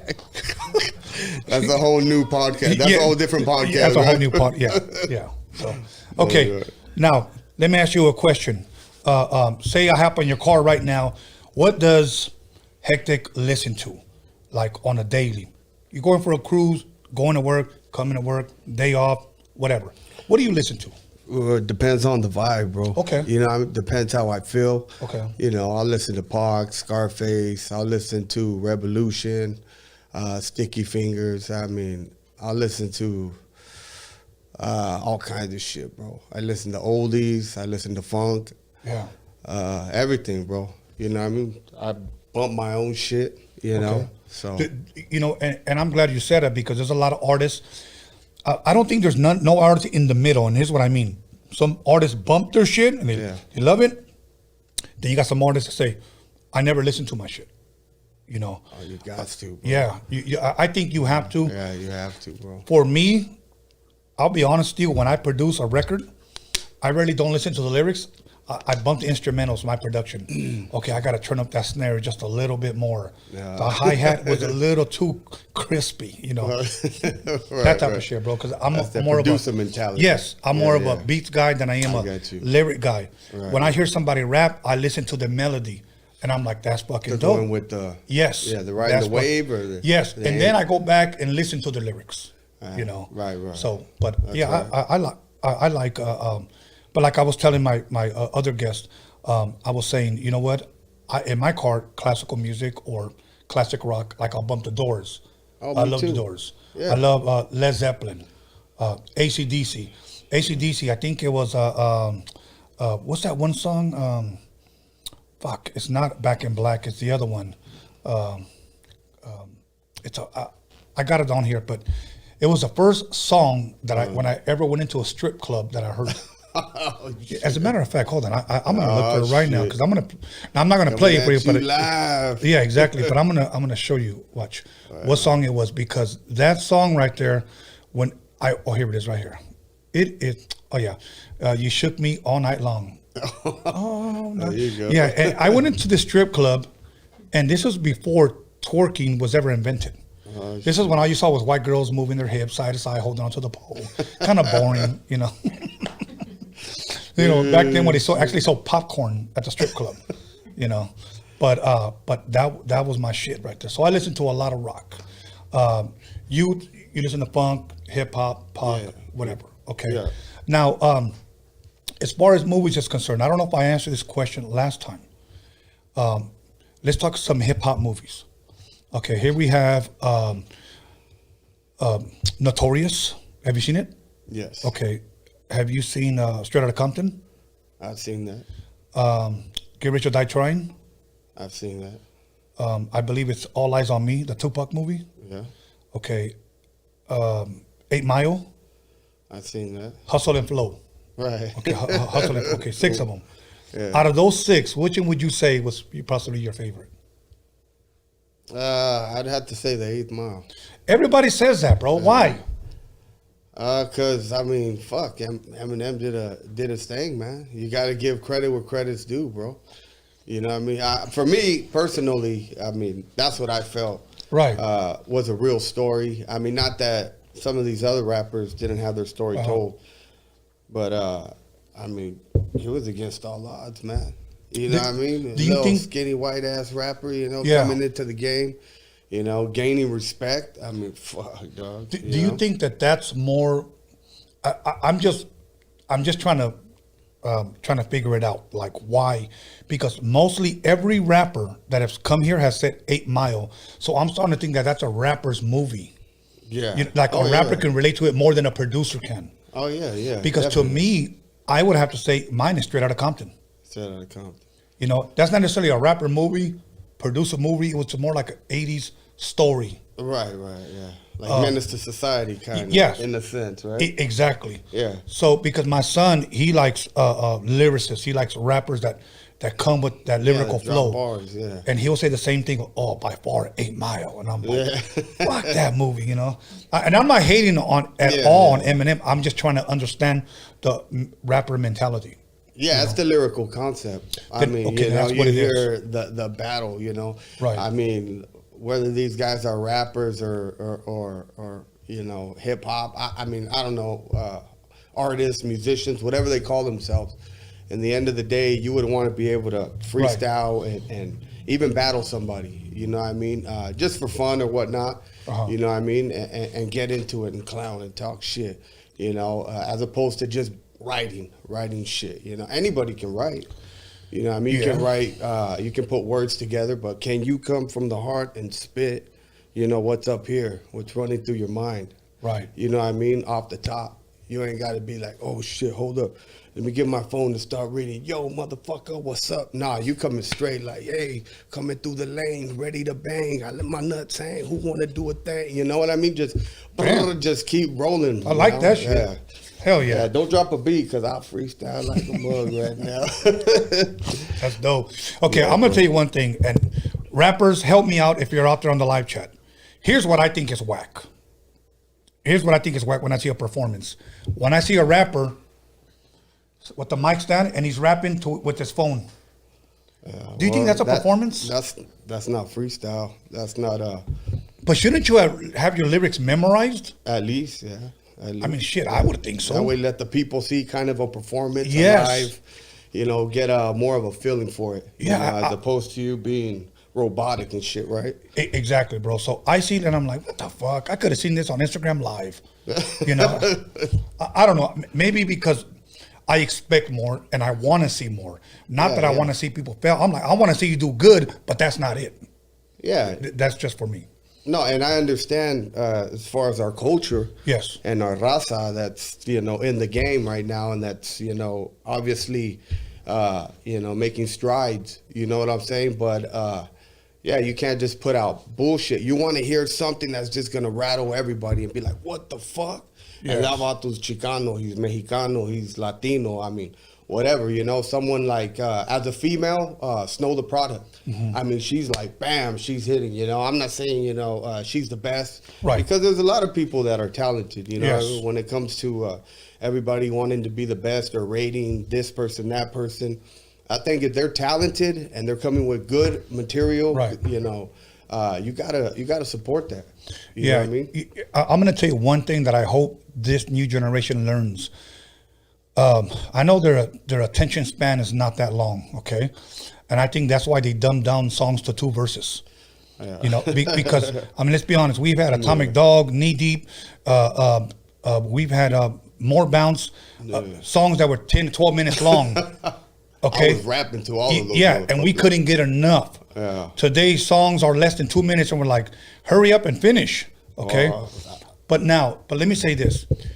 If you're gifted and talented, release some dope shit, honestly. Yeah. Now, somebody may say to me, Tony, you're old, you're just a hater. Understand this. I love hip-hop. Yeah. I love rap.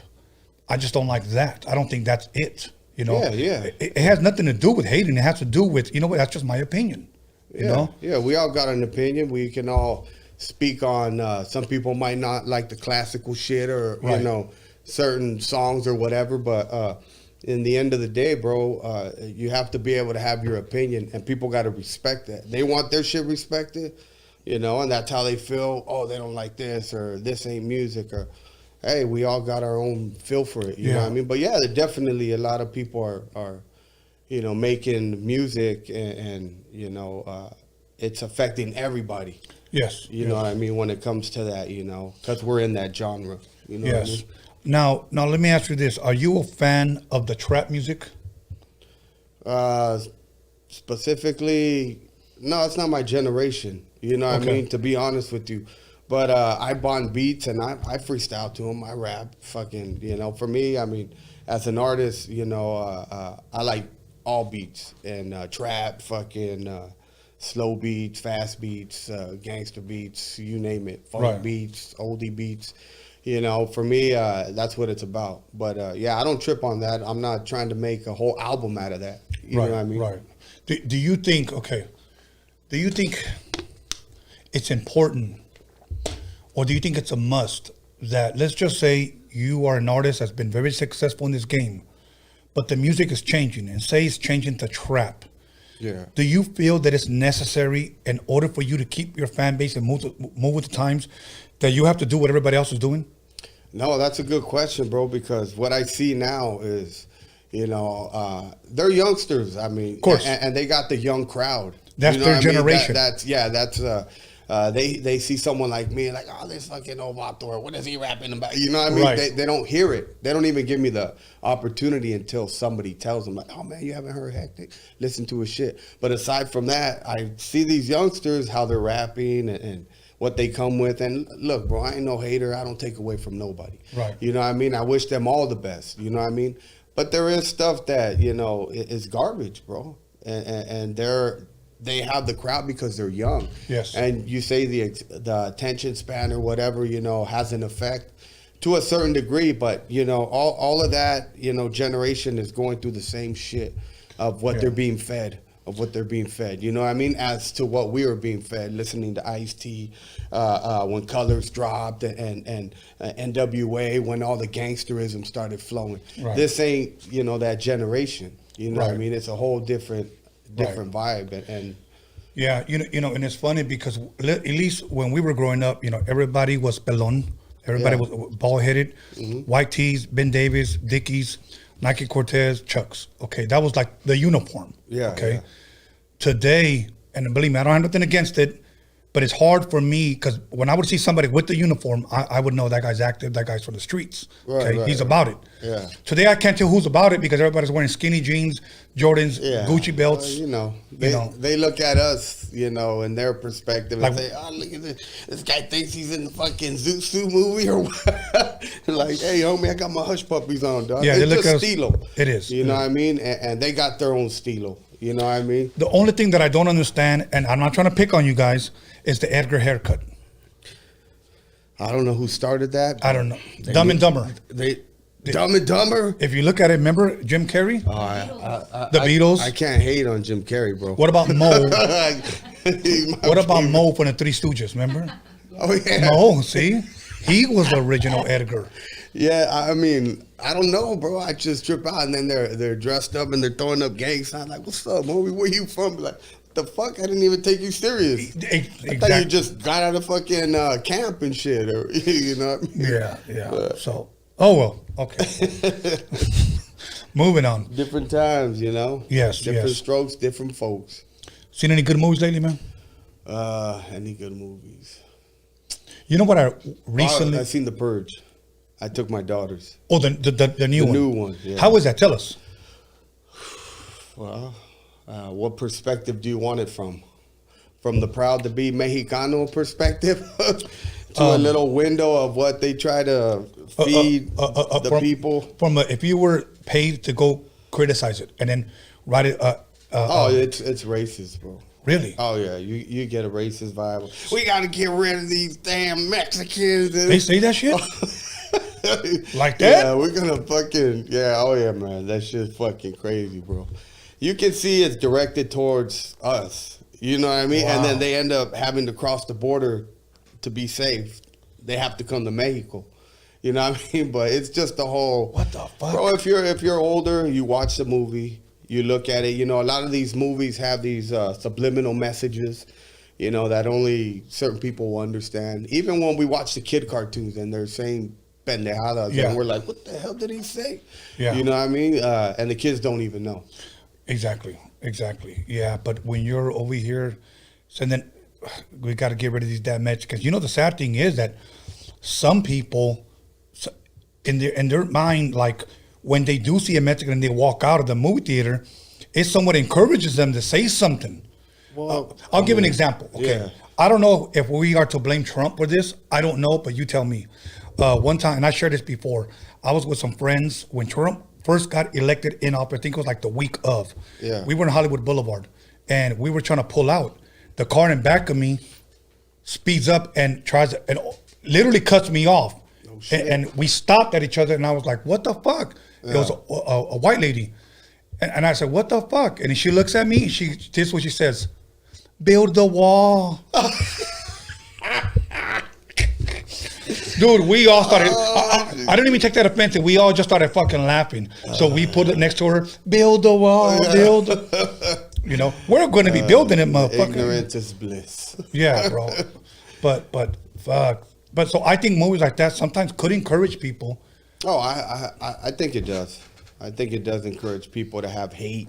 Yeah. Have that rage, and just kind of in one moment or the other, be like, man, fuck these motherfuckers. What I mean? Exactly. Even if it's under their breath and they don't, And I think a lot of people tend to do that, most likely driving, Yeah. Who they're driving behind, or the people flip them off and say, oh, fuck you, motherfucker. You know what I mean? All pissed off. I mean, fuck. Can you imagine if guns, we're able to carry guns? I know. How many dead people there been? Fuck, I know. For an example, that movie Django. Oh, I never seen Okay. it. Yeah, that's they what, use the what's N word like it's going out of style, bro. Oh, Look, yeah. I'm not black, but I do have black family. Okay. Yeah. I cringed every time they kept saying that, that N word, and I'm like, damn, they use it so freely. Yeah. That's, it's their generation, bro. Yeah. They're gonna speak on it, and I mean, if the people around them are okay with it, then more power to them. Obviously, I wouldn't talk like that just because I didn't grow up like that. Right. You know what I mean? Okay. You excited for the upcoming season, man? Yeah, I'm actually in 3 weeks I'm flying to Pittsburgh and watching the Steelers and Raiders game. Who's gonna win? Come on, bro. Hey, is Roethlisberger still playing? Yeah, I might have my song done and I'm gonna perform it over there. For reals? Yeah, Steelers song. Okay. Yeah. Wow. And Steelers and at Pittsburgh. At Pittsburgh. Yeah. So you were that diehard fan. Oh yeah, yeah. Okay. Yeah. That'll work. And are you taking any bets? No bets, bro. I don't bet. I don't gamble. All right. I'd rather get a gram and smoke you out with some weed instead of give you my money. Alex, put on the live chat. Who's gonna win, Raiders or Pittsburgh opening day? Here we go. Here we go. Or it's got to be like will Pittsburgh beat the Raiders? Just say that.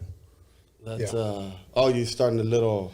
Yeah, and then they talk and they bullshit or whatever. Yeah, we try to get them involved a little bit. Yeah. There you go. Get them involved, man. Yeah, we actually play Raiders Thanksgiving. Oh, is that right? So so I'm gonna have a great Thanksgiving. That's right. You going to any games out there? I got invited to go to the Thanksgiving one. Oh, there. I don't know if I want to leave my family for a football game. I mean, I'm a diehard Cowboys fan, but Thanksgiving is a tough one, bro. Yeah, I'm gone, bro. I love y'all, but shit, I'll be in Pittsburgh with my shirt off, running through the field. Right. Okay, how many more years do you think Roethlisberger has? There's got to be his last year, bro. Yeah? Yeah, I mean, it's just like Palomalu. He had 2 more left, and they cut him, bro. So, I got to say one more year for Benny, I love the guy, but... What are the chances of you guys going to the big dance? What's the chances? I think they're good, bro. Okay. Yeah, I have some confidence, as long as he don't get hurt. If he gets hurt, well, I mean... We'll see, bro. You still got to ride with your team, Hear people talk shit and, Last question before, because people... Hold on. People, let me... Yo, mic check. Yo. Okay. People are going to think they're watching PTI, but didn't Tampa Bay surprise you last year? Yeah, no, bro. That's Tom Brady. That's the man. I mean... Tom Brady's the greatest of all time? Well, he brings his whole team together. Yeah, he is as a quarterback, of course. And what he's accomplished. I don't know about all his help because I know they didn't beat the Raiders when they won that game in the championship. They robbed the Raiders. Mm-hmm. Quote that, robbed them. We got to call in the 211. The Tuck rule. Yeah, the Tuck rule. They made that up on the fly, huh? Yeah, bro. Okay, but I'm gonna tell you this. I don't care if damn, what the hell was that? if the Raiders would have went to the Super Bowl, they would have played the Rams. They would have got killed by the Rams, bro. I mean, you never know, bro. Okay, I know. I know. You never know. Because I'm a Steeler fan, but I like all fairness. Bro. I'm the Mexican Stephen A. Smith. You know Stephen A. Smith, how he hates the Cowboys? No, but it's done out of love. I'm that way when it comes to the Raiders. You know what? Everybody's going to hate me, but I wish your team the best. So that's all I'm going to say because I can go in on it, but this is not PTI. Oh, yeah, I hear you. Yeah, Or Around the Horn, some of my favorite shows. Yeah, I hear you. Okay, before we get into your music, your EP, your release date, are you taking any shows, man? Yeah, actually, I was going to perform on the 18th, but I'm going to be going to Pittsburgh. But I am going to perform October 18th. October 18th? Instead of September, yeah. October 18th for, it's called the Bully Ween. And it's some homies that, raise bullies. Yeah. They're a big group. They sell them, they make their money. They're family oriented. That's a big thing right now, huh? Bullies? Yeah, I guess they got Criminal, Bozo. They got a couple rappers going through. But I know one of the main guys. I worked with him, and shout out to the homie. He gave me the opportunity to rock the mic, bro. Dope. He's like, just you are gonna perform, so everybody's gonna watch you and shit. And I'm writing the song for them right now. No shit. Yeah, it's called Me and My Dogs. That's dope. Me and my dogs. You don't want to wear a Cleveland Browns dog pound jersey? Oh hell no, bro. I have that shit hanging from my ass like I just wiped it. It is brownie brown. stains. Know what I mean? Okay, we're gonna go ahead and take a break. We're gonna take 10 minutes. We're gonna come right back, and then we're gonna take maybe a shot or two. You good with that? Yeah. All right, everybody. Make sure you call somebody, text somebody, slap the shit out of somebody, let them know that Hectik is in the motherfucking building. Yeah, you know what it is. We'll be back 10 minutes.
Just do 1 2 1 2. Right about now, Easy E and Dr. Dre's in the motherfucking house. Times are getting crazy, it's really hard to choose it.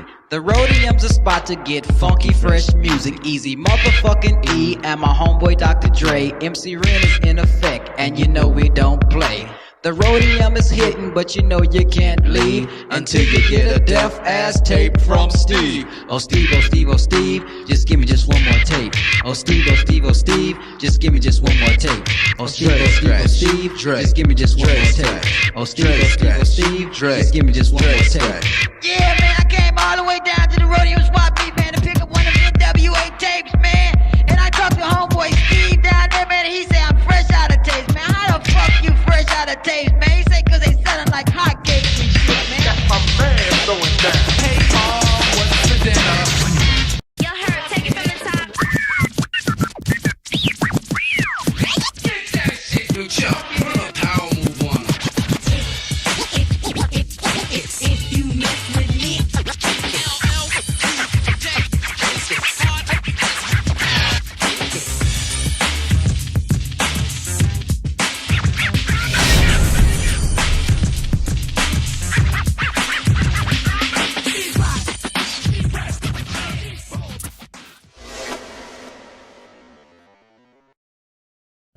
Welcome back, everyone, to Roadium Radio, episode 191. And once again, let me go ahead and announce that if any of you guys are interested in buying some Mr. D shirts, you could hit me up or you could hit up his manager.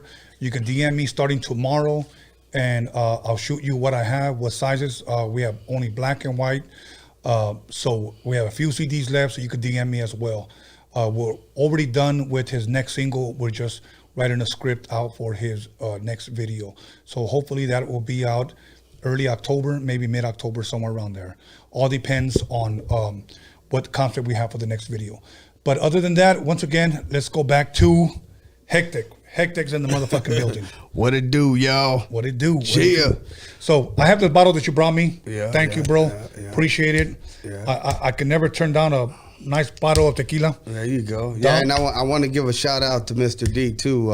That's my primo's homie, his little homie. Yeah, you know his homie Tony Quesada. No, he mentioned him, but I never met him. Yeah, that's family right there, bro. Awesome, bro. Yeah. Mr. D, bro, he's one of those diamonds that just fell on my lap, bro. Yeah, he's talented. Yeah, definitely, bro. I wish him nothing but the best, dog. Absolutely, and that's the way we should all be about each other. Oh yeah, you know, Mando. Yeah. See, earlier we were talking about with you and with my other guests that many people, many people just want to be the best, and that's okay. But you don't necessarily have to say, okay, I know Hectik is dope, but I'm going to be better than Hectik. That should not be my competition. Yeah. It should be like, I want to see you win too. Yeah. You know, my only competition should be the man in the mirror. Yeah. Yeah. I mean, yeah, that's got to motivate you, bring the best out.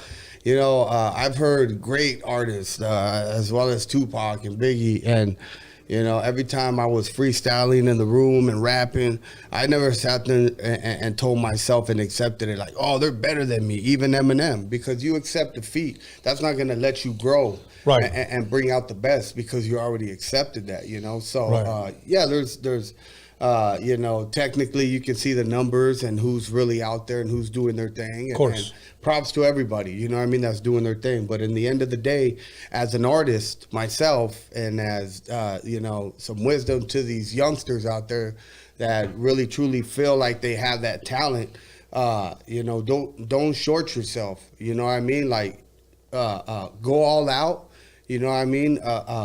And don't let people, you know, bring you down. If you know you got it, you know what I'm saying? Exactly. And people will, you know, don't get hyped up off people being around you and saying this and that, because, you know, everybody's all good when you got the spotlight on you, you know, but when you don't, nobody gives a fuck about you. Nobody gives a fuck about you. And that's just facts, you know what I mean? It is facts. It's been going on since day one, man. Yeah. There's a lot of people that believe the hype. Mm-hmm. You know, look, let me say this. I know social media helps. I know it does, okay? But let me say this. I can never forget the quote that my son showed me. He says, being famous on social media is like being rich in Monopoly. Yeah. You know, that's the game right now. Look, let me challenge you guys. If you can get people from your social media to show up to your show, you're doing something right. You know, you do have a fan base. Oh yeah, definitely. You know, you do, because I know there's people that have a huge following and can't even get maybe 50 people to show up to their show. You know, how can you have 100,000 followers and 50 people cannot show up to your show? Yeah, that's the problem right there. Yeah. So when people come out to support you and shake your hand and say, I'm a fan, and you may not be on that Eminem status, maybe not yet, you know, but always show love to those people that drove and put money in your pocket. Oh yeah, always. You know? Yeah. Let's love and appreciate and support our fans, because without our fans, bro, we ain't shit. Oh yeah. I'm gonna say it for myself. Without my subscribers, there would be no Roadium Radio if nobody was watching. Yeah. And I wouldn't even keep doing videos if the people weren't, you know, bumping my shit and supporting me. I'd be like, man, nobody gives a fuck. I just do music for myself. Yeah. You know, but because of the feedback and the people, you know, liking my shit, you know, then that motivates me, bro, to share that with them. God gave you a talent, you got to share it. You got to share it. You got to share it. You know what? Before we take this nice little shot, can you bust like a 16-bar verse from maybe one of your songs, bro? Oh, yeah. Anything. Just let's give the people, because last time you were here, you didn't. And I want to give the people some of your flavor, bro, so that they can follow you, support you, go to your shows and buy your shit. Yeah, change it up. No beat. Acapella? Just acapella, bro. I mean, I could try to beatbox, but I'll get spit everywhere. Shit, bro. I can just... Got up in the game, you say. Trying to make that green. Got haters up on the side, but you know me. I'm gonna ride. Oh, yeah. Yeah, I got my finger up on the trigger. I gotta do what I must so I can come through and get them figures. I see my mama's hungry, and so are my brothers and sisters. What am I supposed to do? So I assist them. I don't wanna see them starving. I've been seeing everything going on in the world. You can ask Marvin, but I just want you to be alarmed with what's really going on, cause we about to get hit with karma. It's the bad choices that we make. I spit 16 and let them know I do the damn thing, and I ain't taking no L's, cause I'ma ride through it regardless. Bars like a damn cell. You ever did time? Have you paid your dues? Let's keep it real, cause real soldiers gotta keep it true. It's dedicated to the homies catching a number, and we just stacking up bodies like some fucking lumber. I put your ass under. You wanna try to diss, homie? It's on me. Change it up just a bit, and we gon' smoke and get high, blazing, representing the real homies on the west side. Up on the pen doing time, even the Y, even the halls, homie, and tell them this is how we brawl. We kick it off. It's freestyle from the brain. I handle my biz, homie. You know I'm in the fast lane. Ain't worried about a damn thing. I want to hear the crowd cheering, talking about, homie, it's endearing. But damn, dog, I'm trying to get my money and feed my fam to tell them that this shit ain't funny. Yeah. Hell yeah, let's give him a hand clap. Let's give him a hand clap. That's it. Give him a hand clap on the That's hell right. yeah, that's the shit right there. Hell yeah. Thank you. Yeah, you look, let's keep putting them fires up. Let's keep putting, everybody in the live chat, let's keep putting them fires up. That shit was hard. Thank you. Appreciate I it. appreciate when somebody comes Hectik. and busts like that, bro. Thank you, bro. Chill. Not to be confused. Don't get it twisted. Let's take a quick little shot, my bro. You got it, my brother. Okay. I know you had a hard day work, so Yes, salute. sir. Salud, carnal.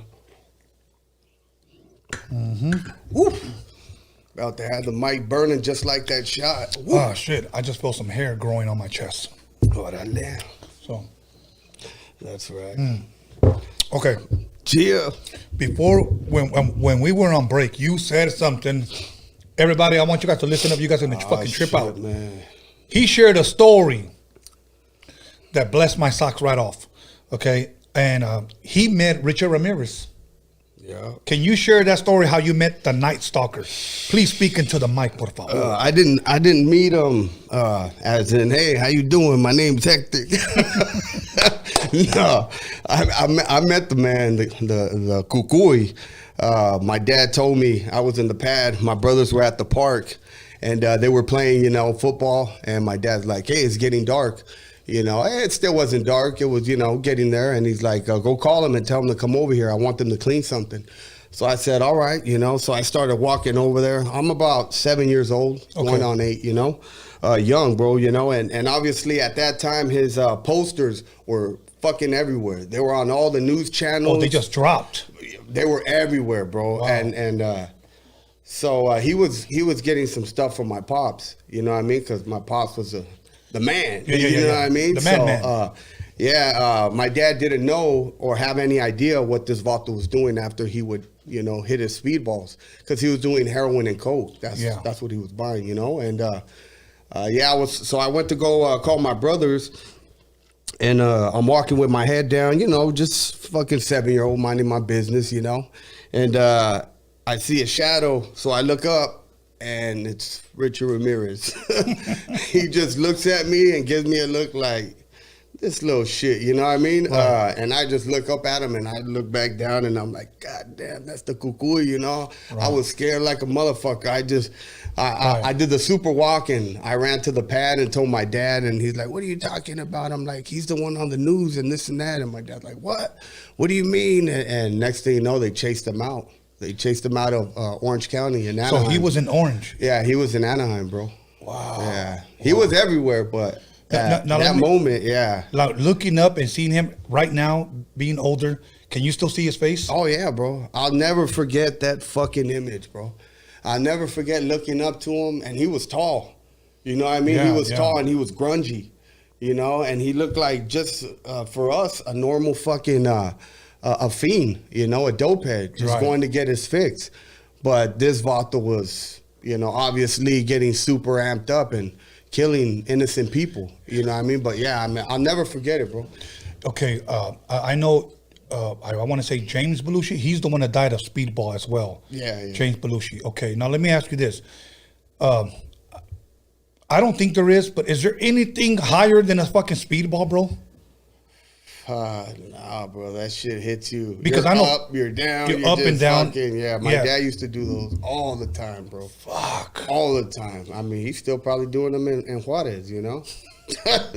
they kicked his ass out of here. They say, get the fuck out of here. Let's you hope ain't doing not. nothing good. Fuck, speedball. Wait, just one part of your heart to speed up, the other part to slow down. So like, but now, here's the crazy part about Richard Ramirez, bro, which a lot of people don't know. We just see his ugly ass, cracked out ass looking motherfucker, okay? This dude was a kid, bro. He was 25 years old. Yeah. 25 years old and all those fucking murders under his fucking belt. He was a scandalous motherfucker, bro. Well, you know, the thing is, you see it nowadays, man. Those kids shooting up, you know, parking areas, malls. I mean, bro, some of these kids are born fucking 6 beers short of a 6-pack. You know what I mean? It's like, motherfucker ain't got nothing there. You know what I mean? I know. I mean, I thought back in the day, sniffing paint was bad. Remember, like little baggie. I remember that shit. That shit was fucked. Yeah, bro. And, even the whiteout. Yeah, and now you got motherfuckers over here.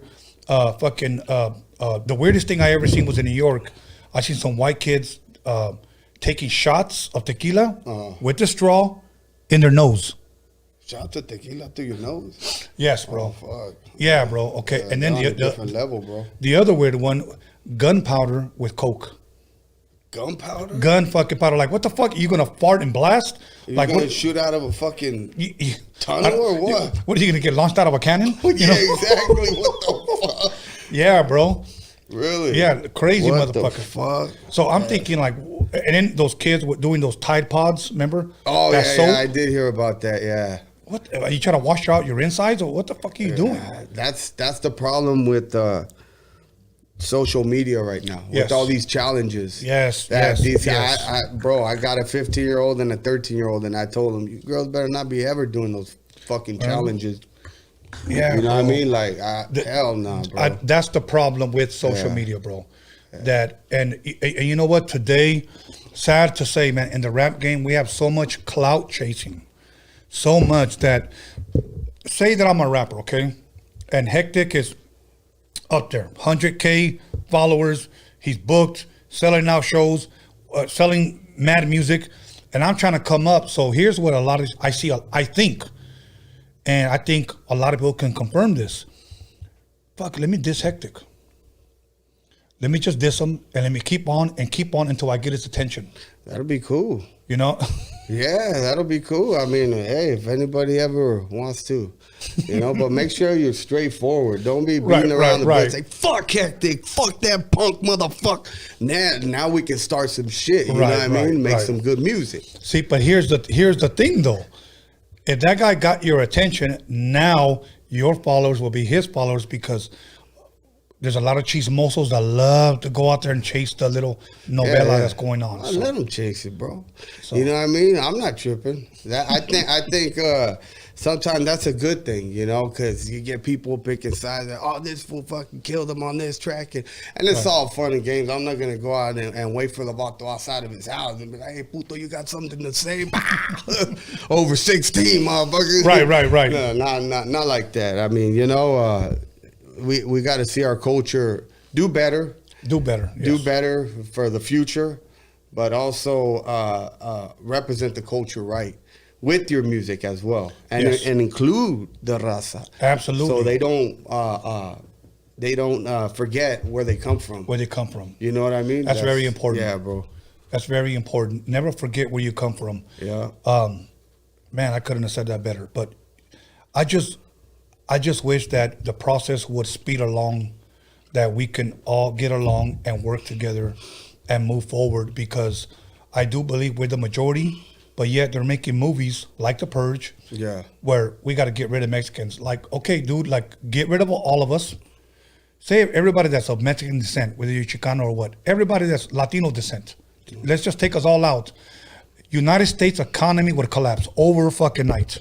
Oh yeah, that's. I don't think anybody will argue that, just based on the fact of the culture. They come over here or they're here, and it's rooted in their blood that hey, tenemos que trabajar. We gotta work. We're here. Querías Norte?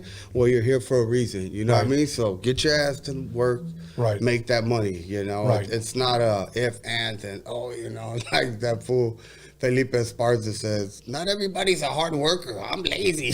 Motherfucking speak for yourself. Speak for yourself, homeboy. What I mean? But for the most, our raza works hard, and a day without a Mexican, or a Latino, not to be prejudiced against, within the culture. Right. And even some people will even take Latino offensive. So we're not going to make all you guys happy, but for right now, Latinos to incorporate everybody. It encompasses everyone. Yeah. But that word was made up by the white man.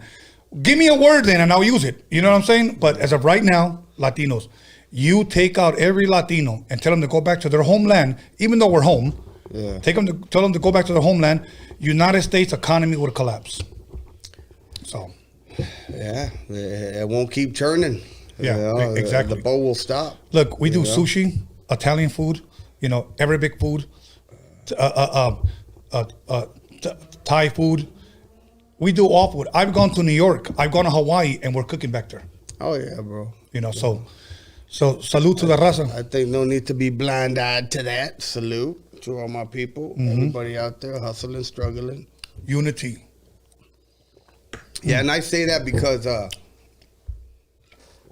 I follow Cocaine, and he knows, he's starting to know about me. Yeah. The rapper Cocaine. Yeah.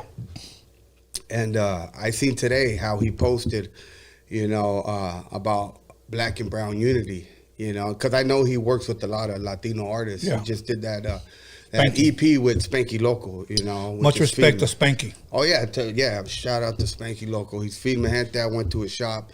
Real cool people. Yeah. But yeah, like what Cocaine was saying, he was like, hey, bro, in the end of the day, that maybe it's from being older, right? Is when you look at the fact that, the racism, why has it lasted, and why will it keep lasting, and why will it keep, because it's obviously being taught, yes. You know what I mean, at home, you know what I mean, when you go to jail, it's taught, you know what I mean, it isn't be friendly to your neighbor, no, it's motherfucker, the vapors is coming to get you, you know what I mean, it's all of that, bro, and but I think in order for our culture to move forward, bro, we have to come to an understanding of acceptance, yes, within all the cultures within the culture and not have to wait fucking 20, 30 years to say, all right, man, Hectik's finally on Power 106, you know, or fucking this person's on, you know, right? Because, you know, I know how it goes as far as radio, you know, all that, you know,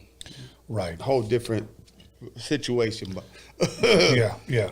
You know, cocaine knows and realizes, like Code 187 from Above the Law. Oh, yeah, bro. They know that Raza loves and supports them. Yes, sir. They know that. So and we buy that shit. We buy their shit. They know that. Oh, yeah. His manager's been in contact with me, so whenever I get cocaine here, I'll invite you, bro. Oh, man, that'll be an honor. Yeah, bro. I already hit him up and told him, man, I know eventually we're going to work. I mean, I do my hooks inspired by him, you know, as well as, you know, Bootsy Collins. Yeah, and George Clinton, bro. I mean, that's all inspired through them, bro. They molded me with, you know, doing all that fucking funky shit. Yeah. So yeah, I mean, cocaine, man, that'd be cool. And bro. that shit only comes from the soul. Oh, exactly, bro. That shit only comes from the soul. I got soul. No, I mean, it comes out. Yeah. Hey, what's in your heart is gonna come out through your mouth. Oh yeah, bro. If that shit is in your heart, it's gonna come out. So, yeah, no doubt. Other than that, okay, now let's talk about what you've been working on. Let's talk about, is it an EP or album? It's an EP with my brother, The West. We're pretty much done with it. We just got to, you know, stamp it on the CD, put that together. Who's on the production side? The production side is Beats Low Key. Okay. And he's in New Zealand. He's a Uso brother. Solid brother, man. You know, you meet not everybody in the industry you meet is phony, fake, or a bitch. You know what I mean? Yeah. You meet some solid cats. There's a lot of them. You meet some cool cats, you know, and I have to say him and my brother Inked Up. Also, he did the artwork. I'm doing features with him. Solid brothers, bro. Usos. So they're the ones on the artwork and the mixing and mastering for that EP for me and The West. Okay. So when can people expect possibly, can you give us a rough date, a rough month? Oh, hell yeah. I could say we're about to be, we are in September. So I say around maybe the beginning of October, we're going to get 250 copies.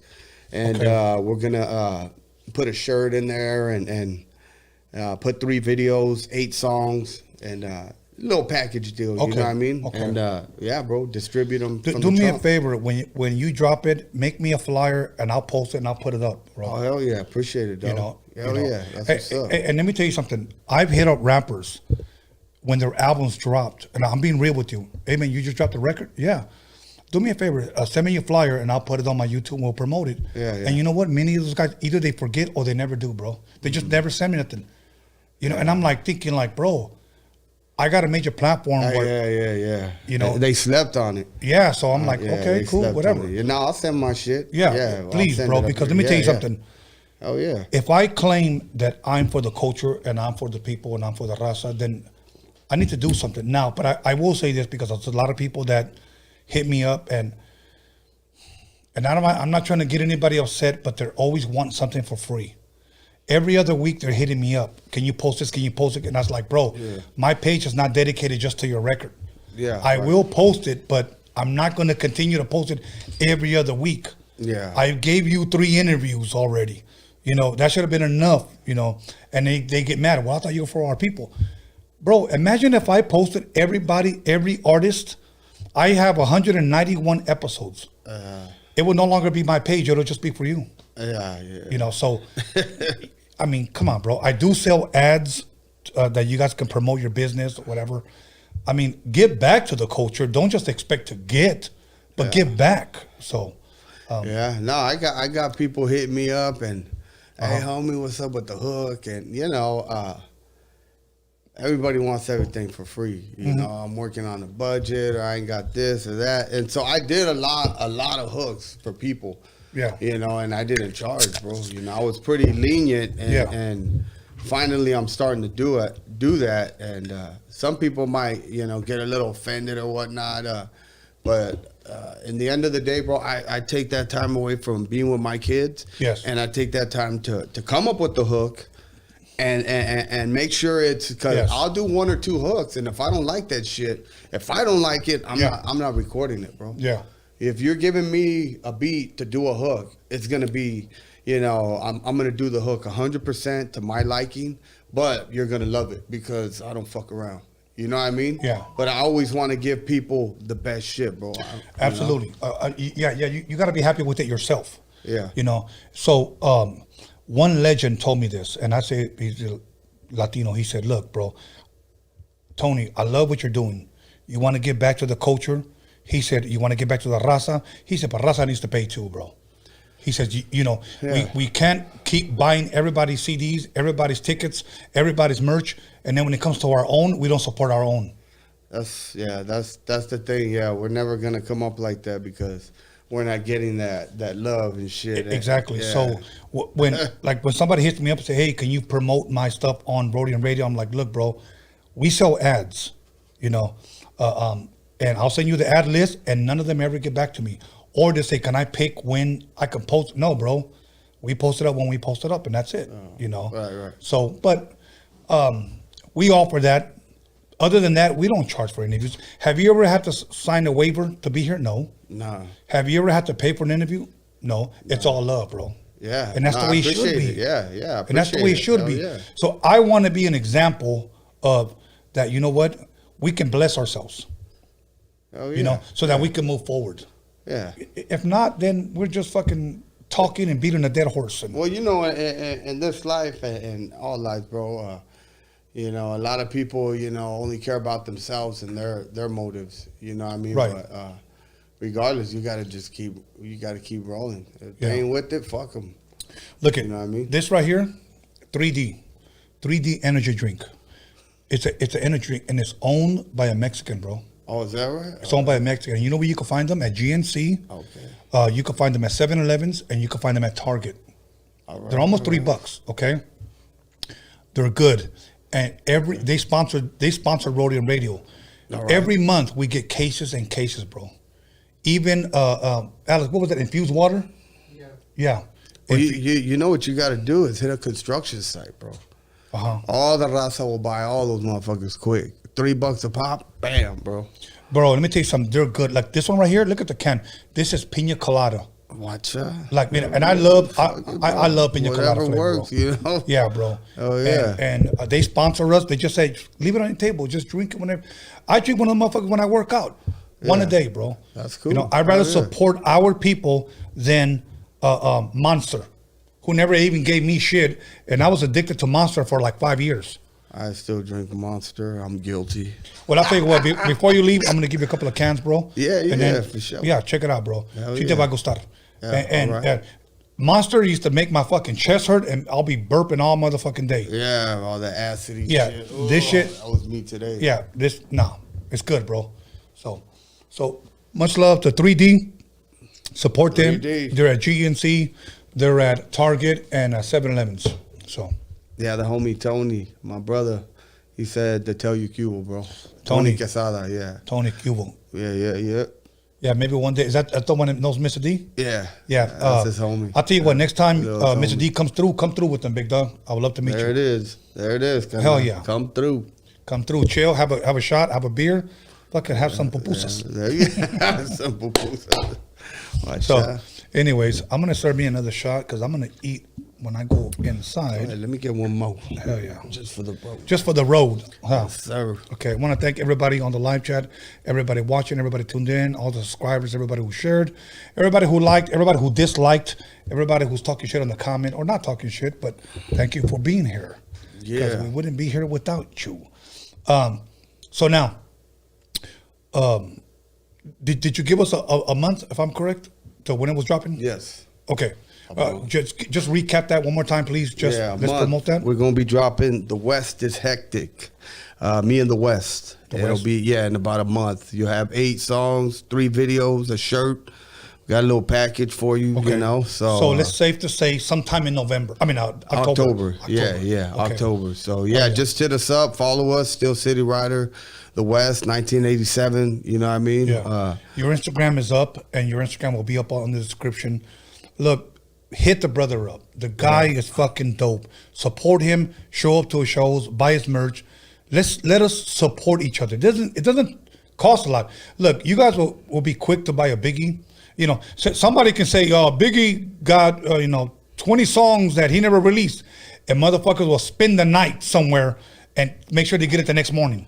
Okay, but when it comes to our own, that motherfucker right there. Gotta support your own, man. You gotta support your own. So make sure you guys support him. Yeah. Let's do it. Yeah, and music that I'm putting up, videos and new music, you can go to Hood Figures on YouTube and subscribe to the channel. Hood Figures. Hood Figures. You can see all my shit, cartoons. Me and Cartoon got an EP coming out soon as well. Okay. Just like Me in the West, and then I'm doing my own CD. But I roll with the Hood Figures, bro. That's dope. Yeah. He rolls with the Hood Figures. Now let me ask you this. Chicano rappers out there right now. If I had to ask you your top 5 Chicano rappers, who would it be? Is that a bad question to ask? I was asked last time somewhere else too, and I didn't really want to respond. Okay, but no, I will say, something, Okay. And this is not just because I'm working with them or anything, but just because I like the way they sound, and I feel there's talent. My boy Cartoon. Okay. The West. Cartoon, the West. Also Infinite. You've had Infinite here. Infinite's dope. He's definitely dope, bro. Let's see, who else can I say? 2 other people. I gotta say the homie Leatherface. Leatherface always been dope with it. Let's see, the last one. I met. It's a toss up between Conejo and Drummer Boy, because I met them both and they were cool people. Okay. You know what I mean? They weren't trying to act like Hollywood shit don't stink, motherfucker. Nah, they were really cool. So, and they've been doing their thing, bro. So, you can't hate from that, Dope. Yeah. Well, you spoke from the gut, and you know what? I can respect that. Right on. So, you know what, Alex, let's ask the live chat. Name your top 5 Chicano rappers. Let's see who they put on there. Or as long as you guys are putting 5 different ones, each one of y'all, to support everybody, at least a good shit. Yes, something like that. Let's get them involved. Let me see. 1 second. Yeah. Okay. Shout out to Darren. I'm just gonna ask you. Hell yeah. Yeah, just ask him in the live chat. Okay. Let me see. 1 more second. Okay.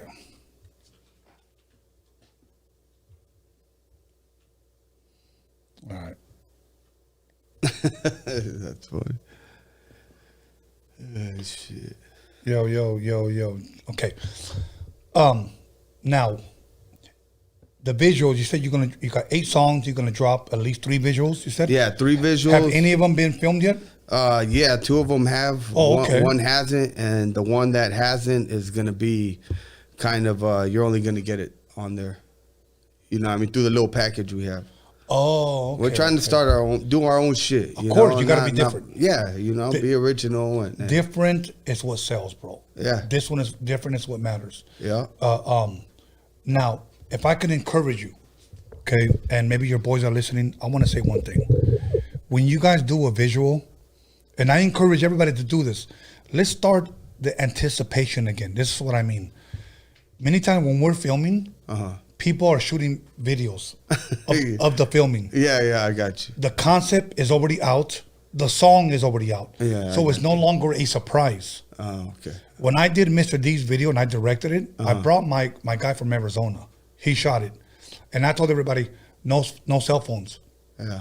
And while we were filming, I was looking at everybody, no cell phones. Because you don't want your ideas out there beforehand. Yeah. No, I hear you. I hear you. And let me tell you something. When we went live with Mr. D, the day that we premiered his video, we had close to 1,000 people waiting on the live chat Yeah. For his video to premiere, bro. Yeah, I was waiting. Yeah, bro. Yeah, I was on there, bro. It kept messing up. It kept Yeah. prolonging, and I remember that. And you know what it was? Yeah. It was just a little wire in the back that wasn't plugged all the way in. It's because This guy right here he took a toke over here of some too much mota. pinche. Yeah, today you didn't get little grifo, you got más grifo. Yeah, exactly. Exactly. Speaking about grifo, you know what I saw today on YouTube? Have you ever heard of motherfuckers that lick the back of a frog and it's like acid? I have heard of that. Like they look. Who in the fuck? Okay, I'm gonna look in the fucking camera. That's when you're out in the jungles, bro, Yeah. and you ain't got no plugs. Well, you who know in what the I mean? fuck will look at a frog hopping and go, Some fucking hungry ass motherfuckers. and then go like, Like, oh, this is gonna and then all of a taste sudden good. you end up in heaven like somewhere like. Fuck. Like who in the fuck thinks of that? I'd love to be like that instead of being poor and hungry. And be like, man, what am I gonna eat? Yeah, fucking. That's fucked up. Fuck, you know. Yeah, man. But you know what? I'd rather eat cactus. You ever had a cactus salad? Cactus salad, fucking bomb, bro. Yeah, I've had nopales. Nopales are fucking Nopalitos. good. Nopalitos, yeah, exactly. You gotta say it that way so people understand. Yeah, Nopalitos, nopalitos. calabacitas. Man, fuck, you're getting me fucking hungry. That's what they used to yell right there in the streets when I go to Juarez to go visit my family. You have the lady coming around the corner, nopalitos. Yes, You know, I'm yes, like, bro. I'm running. Yes, That shit was bomb, yes. bro. Hell yeah. Are you a big fan of mariscos? Siete mares every weekend. Siete mares, bro. Siete Yeah, mares. that's my favorite. The siete mares soup. I can eat everything mariscos, bro. Oh, yeah, me too. Yeah. The only thing I haven't tried in my homeboy to want me to try, I haven't tried pata de mula. Have you? Yeah, I've heard about it. I haven't tried it I either, haven't tried it, bro. Yeah, I haven't. So I'm gonna have to try it. I think this weekend I'm gonna have my boy keep talking about it. I'm gonna bring Have him some make pata de it? mula. Right, And I was there it like, is there. all right, Fuck it, cool, bro. whatever. Now, the best, in my opinion, food in the world is Mexican food. The best food in the world, I'm gonna say it again, is Mexican food. If you disagree with me, unsubscribe. I don't have a problem with that. I've had Unfortunately, that's not unfortunately, but for those that don't agree, sorry. Yeah. It is the best food. I've had Lebanese people. I've had Arabs. I've had Jewish people tell me the best food in the world is Mexican food. They said it might not be the most healthiest. It ain't. Not with all that fucking oil. Not with all that manteca. Yeah. You know what I'm saying? In the frijoles. Yeah, I'm like, Échale manteca. échale manteca. Half of the fucking case. Yeah, exactly. Half of that fucking red box. But yes, but if you're trying to get eat healthy and lose weight, stay away from Mexican food. That's why we got big ass barrigas, big ass bellies, because a lot of motherfuckers like, dame 8 tacos de carne asada con todo. You know what I'm saying? Con todo. You know, I just found a place right here in Whittier. It's called Tijuana's Tacos. Oh, shit. I heard about it today. Man. I heard about it yesterday. today. I heard about it yesterday, and I was there. Somebody told me, okay, before you tell me, I don't know if you'll agree with this, but he goes, those are the best tacos ever. They're not the best tacos ever because those are in Tijuana. Tijuana tacos. In Rosarito. Yes. That one spot, right when you get off the freeway, it's right there. But they're close. I ate 8 of them. You know what I mean? So they were good. Well, I wouldn't have ate 8. Dude, you know what's crazy? Okay. What is it? Tecate, Mexico. I would go there and I would stop at this one place. And these guys will, warm up the tortillas. Yeah. Grab a spoon, grab the meat, and with a spoon, slap it like this and catch it. Oh, yeah, bro. They don't fuck around. Yeah. Oh, yeah. Because the guy will slap it. Yeah. The fucking guacamole, slap it and like wrap it up. Yeah. And I'm like, God damn. Like, that's a Benihana show right there. You know how those chef guys at those Japanese restaurants? And by the way, Benihanas, all you guys that think that it's Japanese doing this show, it's all Mexicans now. There's a Benihanas right here in Torrance. It's all Mexicans. Yeah. You're pulling the covers. Yeah. It's all Mexicans with Japanese accents. hello, how are you doing? Open your mouth, you know. And I'm like, what the fuck? But they're all Chicanos. They're all putting in fucking work. And you know what? We're some of the greatest fucking cooks ever. I don't give a fuck. Yeah, I love Chef Ramsay, but Chef Ramsay, you ain't got shit on us, homeboy. Chef Ramsay from Hell's Kitchen. He can't make the chile verde. No, he can't. Oh, chile verde is my shit. You know? Chile verde is my shit. Chile verde con arroz y frijoles, o si no, en un burrito mojado. But like, yeah, bro. So like, birria, can't make oh the my birria, God. bro. You know what I haven't had and I'm dying to try? Birria with noodles. Have you had that? No, you know, the homies told me about that too. I haven't tried it. They said it's pretty good. I haven't tried it. I need to try it. But I'll tell you what I did have. Una birria, quesadilla de birria. Oh, the quesabirria. Yeah. Yeah, oh I my had God. that too. I eat like 3 of them every time I go. Yeah, bro. And then you fucking dip it in the fucking sauce and like, God Well, damn. you la salsa de aceite. Yeah. Yeah, that one, the red one. Yeah, the red one. The oil, the oil. Yeah, sauce. yeah. You eat that motherfucker. That shit'll fucking have you flaring. Woo. Right up in the Western times. Yeah, bro. Fuck. We got some of the best food fucking ever, bro. And we keep revamping our shit. So, yeah, we got the best food in the world. Hell yeah. So if you don't like what I just said, unsubscribe. Anyways, but there's a place in San Pedro that I go have breakfast, and they have chile verde omelet. It's chile verde, like over some like huevos estrellados or huevos, revueltos, like scrambled or whatever. Right. Rice and beans. Fuck, bro. But the bad thing is you walk out of there feeling like a fat fuck. Like you walk out of there feeling like gross. You know. That's grossly good. It's grossly good. Like I could look at a fat guy and say, I look, I mean, I feel how you look. Yeah. So yeah. But you don't look how you feel. So that's the good thing, or you be carrying That's around a good it, thing. you know what I mean? You a coffee drinker? I fucking drink coffee or Monster or Red Bull. It depends how I feel, bro. Okay, I drink coffee at least once a day in the morning. I enjoy a fucking nice cup of coffee. I never call it a cup of Joe. I don't call it a cup of Joe. I call it a cup of coffee. Un café. My dad raised me with Nescafe. He would, boil the water, throw in and then steam the milk, put it. He was Starbucks before there was Starbucks. Oh shit! This was my dad. So, yeah, so my dad taught me how to make coffee, and I like us Mexicans, we eat breakfast like a fucking meal, like a 3-course meal. It's a brunch, huh? Yeah, It's it's pretty much a fucking brunch. Right. So, and even lunch I call it dinner. It's like half lunch and half dinner. Yeah. So like right in the fucking middle, but a big ass fucking plate. And we eat good, bro. We eat good. Yeah. So if you see us chunky but funky, don't get mad. We're eating good. You know we're eating good thanks to the monkey. And we like it spunky. Yes, exactly. Yes, and we love to spank them. Yeah, let me go ahead and leave it there. So, anyways, okay, everybody. Them shots kicking. I see that. Hell yeah. Oh yeah, man. Much love, y'all. Shout outs to Darren, my boy Cartoon, my boy The West, my brother N-Cup, Beats Low Key, Beats by Chops. Man, there's so many people. I give shout outs to the homie Enemy from La Colonia, from Chicas. Okay. I'm doing a lot of features with a lot of artists. The homie White Saint. So I wish I could name everybody to give them credibility. So you know what I mean? But much love to everybody supporting, tuning in.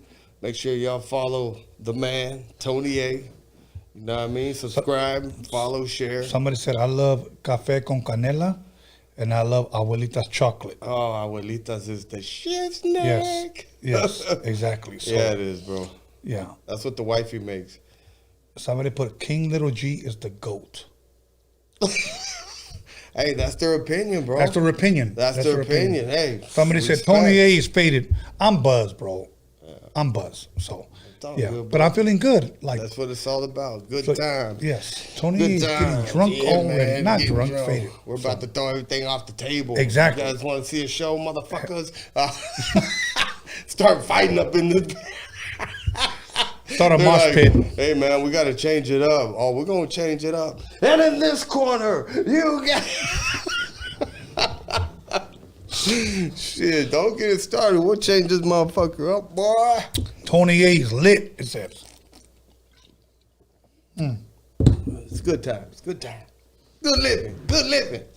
Yo, once again, if you're an artist and you've been here before and you want to dine with me on Dining with the Wizard, hit my DM and let me know. Yo, Tony A, I want to eat with you.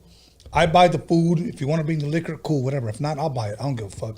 But we're just going to just talk. There's no format, no specific day. We're just going to talk shit, eat, drink, and be merry. That's all I'm going to say. So other than that, somebody said, Ray, we love you, Tony A. Muchas gracias, Tony A. Really true, funny guy. I try to be. We gave you all a show, right? I mean, that's what it's all about. I try to be. You know what? Give him a show. In third grade, I had a teacher named Miss Honda. She was Korean.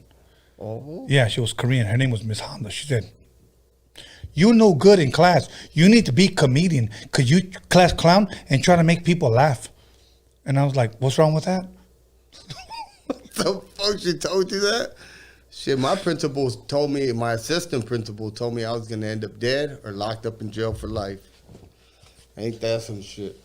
7th grade told me you gonna end up dead or be in jail. It was all a dream. I used to read a Word Up magazine. Yeah, I used to read Lowrider magazine, Salt and Pepper, and Heavy D up in the limousine. So, if you're watching, vete a la pinche verga, culero, because he's right here with me, chilling. Yeah. Shout me out, Tony A. Xavier's Road. Savior's Road. Shout out to me, Tony A. Hey, Tony A, choose Hectik on your conversation with the Wizard. Okay, cool. Most definitely. Want to conversate? Yeah, conversate. We talk, we joke, we eat, we drink, we bullshit. That's it. Okay. I like that, man. Yeah, other than that, let's, any more shout outs? Anybody you want to diss? Go ahead. I don't know. Let's get this motherfucker rolling, boy. Let me get my list out really quick for you punk motherfuckers. I keep my shit low key. Yeah. No, but shout outs to Tony A, for hitting me up, opening up the doors, being able to chill with y'all, spit some shit, freestyle and hang out. I appreciate it. Hope you guys enjoyed that. Shout out to all the fans tuning in, saying, "Who the fuck is this Vato?" Yes. Well, y'all just know who I am now. Follow me, man. Still City Rider at G. No, I can't give you my damn email. No. Still City Rider, y'all, on IG. Follow me. Yeah. I'll be get at him through DM. Yeah, I'm working with a lot of artists right now. Features. I do hooks. He's not working for free. Yeah. I mean, he's not working for free. Yeah. No more free shows. No more free shows. Let's just you got to pay at least $150. And that's 150 cheap. ain't shit, and bro. that's cheap with the verse too. And you know what I mean. So hit me up if you guys want to work. I'm down. That does not include video. I'm his new manager now. The videos, we'll talk about that. But shout out to everybody tuning in, letting us, entertain y'all. And then as well as everybody that's been supporting my music, following my channel. I want to thank you guys. That EP's coming soon, so be on the lookout. Shout out to Darren Vegas for connecting this with my boy Tony. Darren Vegas, much solid love. cat. You guys need the beats, studio time. Holler at my boy. You got Beats Low Key, Inked Up, The West, Cartoon. I mean, there's many to go around. Much love to everybody, y'all. Appreciate it. Yeah. Let me give a shout out to first of all Hectik from the OC. Much love, much respect to him. Once again, I encourage you to follow him. Subscribe to his YouTube. You guys want a show? Hit him up. You guys want a feature? Hit him up. His Instagram has been up, and it's on the description as well. And other than that, let me give a shout out to Sammy Joe the Fox. Sammy Joe the Fox. So once again, make sure you guys follow her, subscribe to her Twitch, and as a matter of fact, I already confirmed that I'm gonna do an interview with her. I'll let you guys know when it'll be coming out, and when we're gonna do it. It's gonna be live. So I love to support people. Help me support others. Some people say all you have is a bunch of nobodies. Look, Snoop at one point was a nobody. DJ Quick at one point was a nobody. Dr. Dre at one point was a nobody. Tupac at one point was a nobody. Help me make these people that you call nobodies a somebody. Help us support our own people so that we can make them a somebody. Okay? So once again, Sammy Joe the Fox, help me support her. Okay? Follow her, subscribe to her Twitch, and we'll go from there. So other than that, Sunday I have 2 guest artists you are not going to want to miss on Sunday. Much love, much respect. Freaky Tales on Friday. And be looking out with Dining with the Wizard, because you never know who I will be dining with. So much love, much respect. Hectik, muchas gracias. Thank you, my brother. We're going to take one more shot and we're fucking out of here. Everybody watching, much love, much respect. Have a blessed night. We out of here. Alex Cervantes Enterprise. If you got a hoopty that needs to be fixed, there's not a problem that he can't fix, because he could do it in the mix. He does it all. Yeah.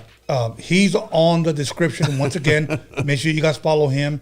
Cervantes Enterprise 81. My son B Scanless, he helped me promote this. The Hip Hop Jedi Anthony. Make sure you guys follow him. Other than that, if I didn't mention you, it's because I'm buzzed. So there it is. There it is. We're out of here. Yeah. Have a blessed night.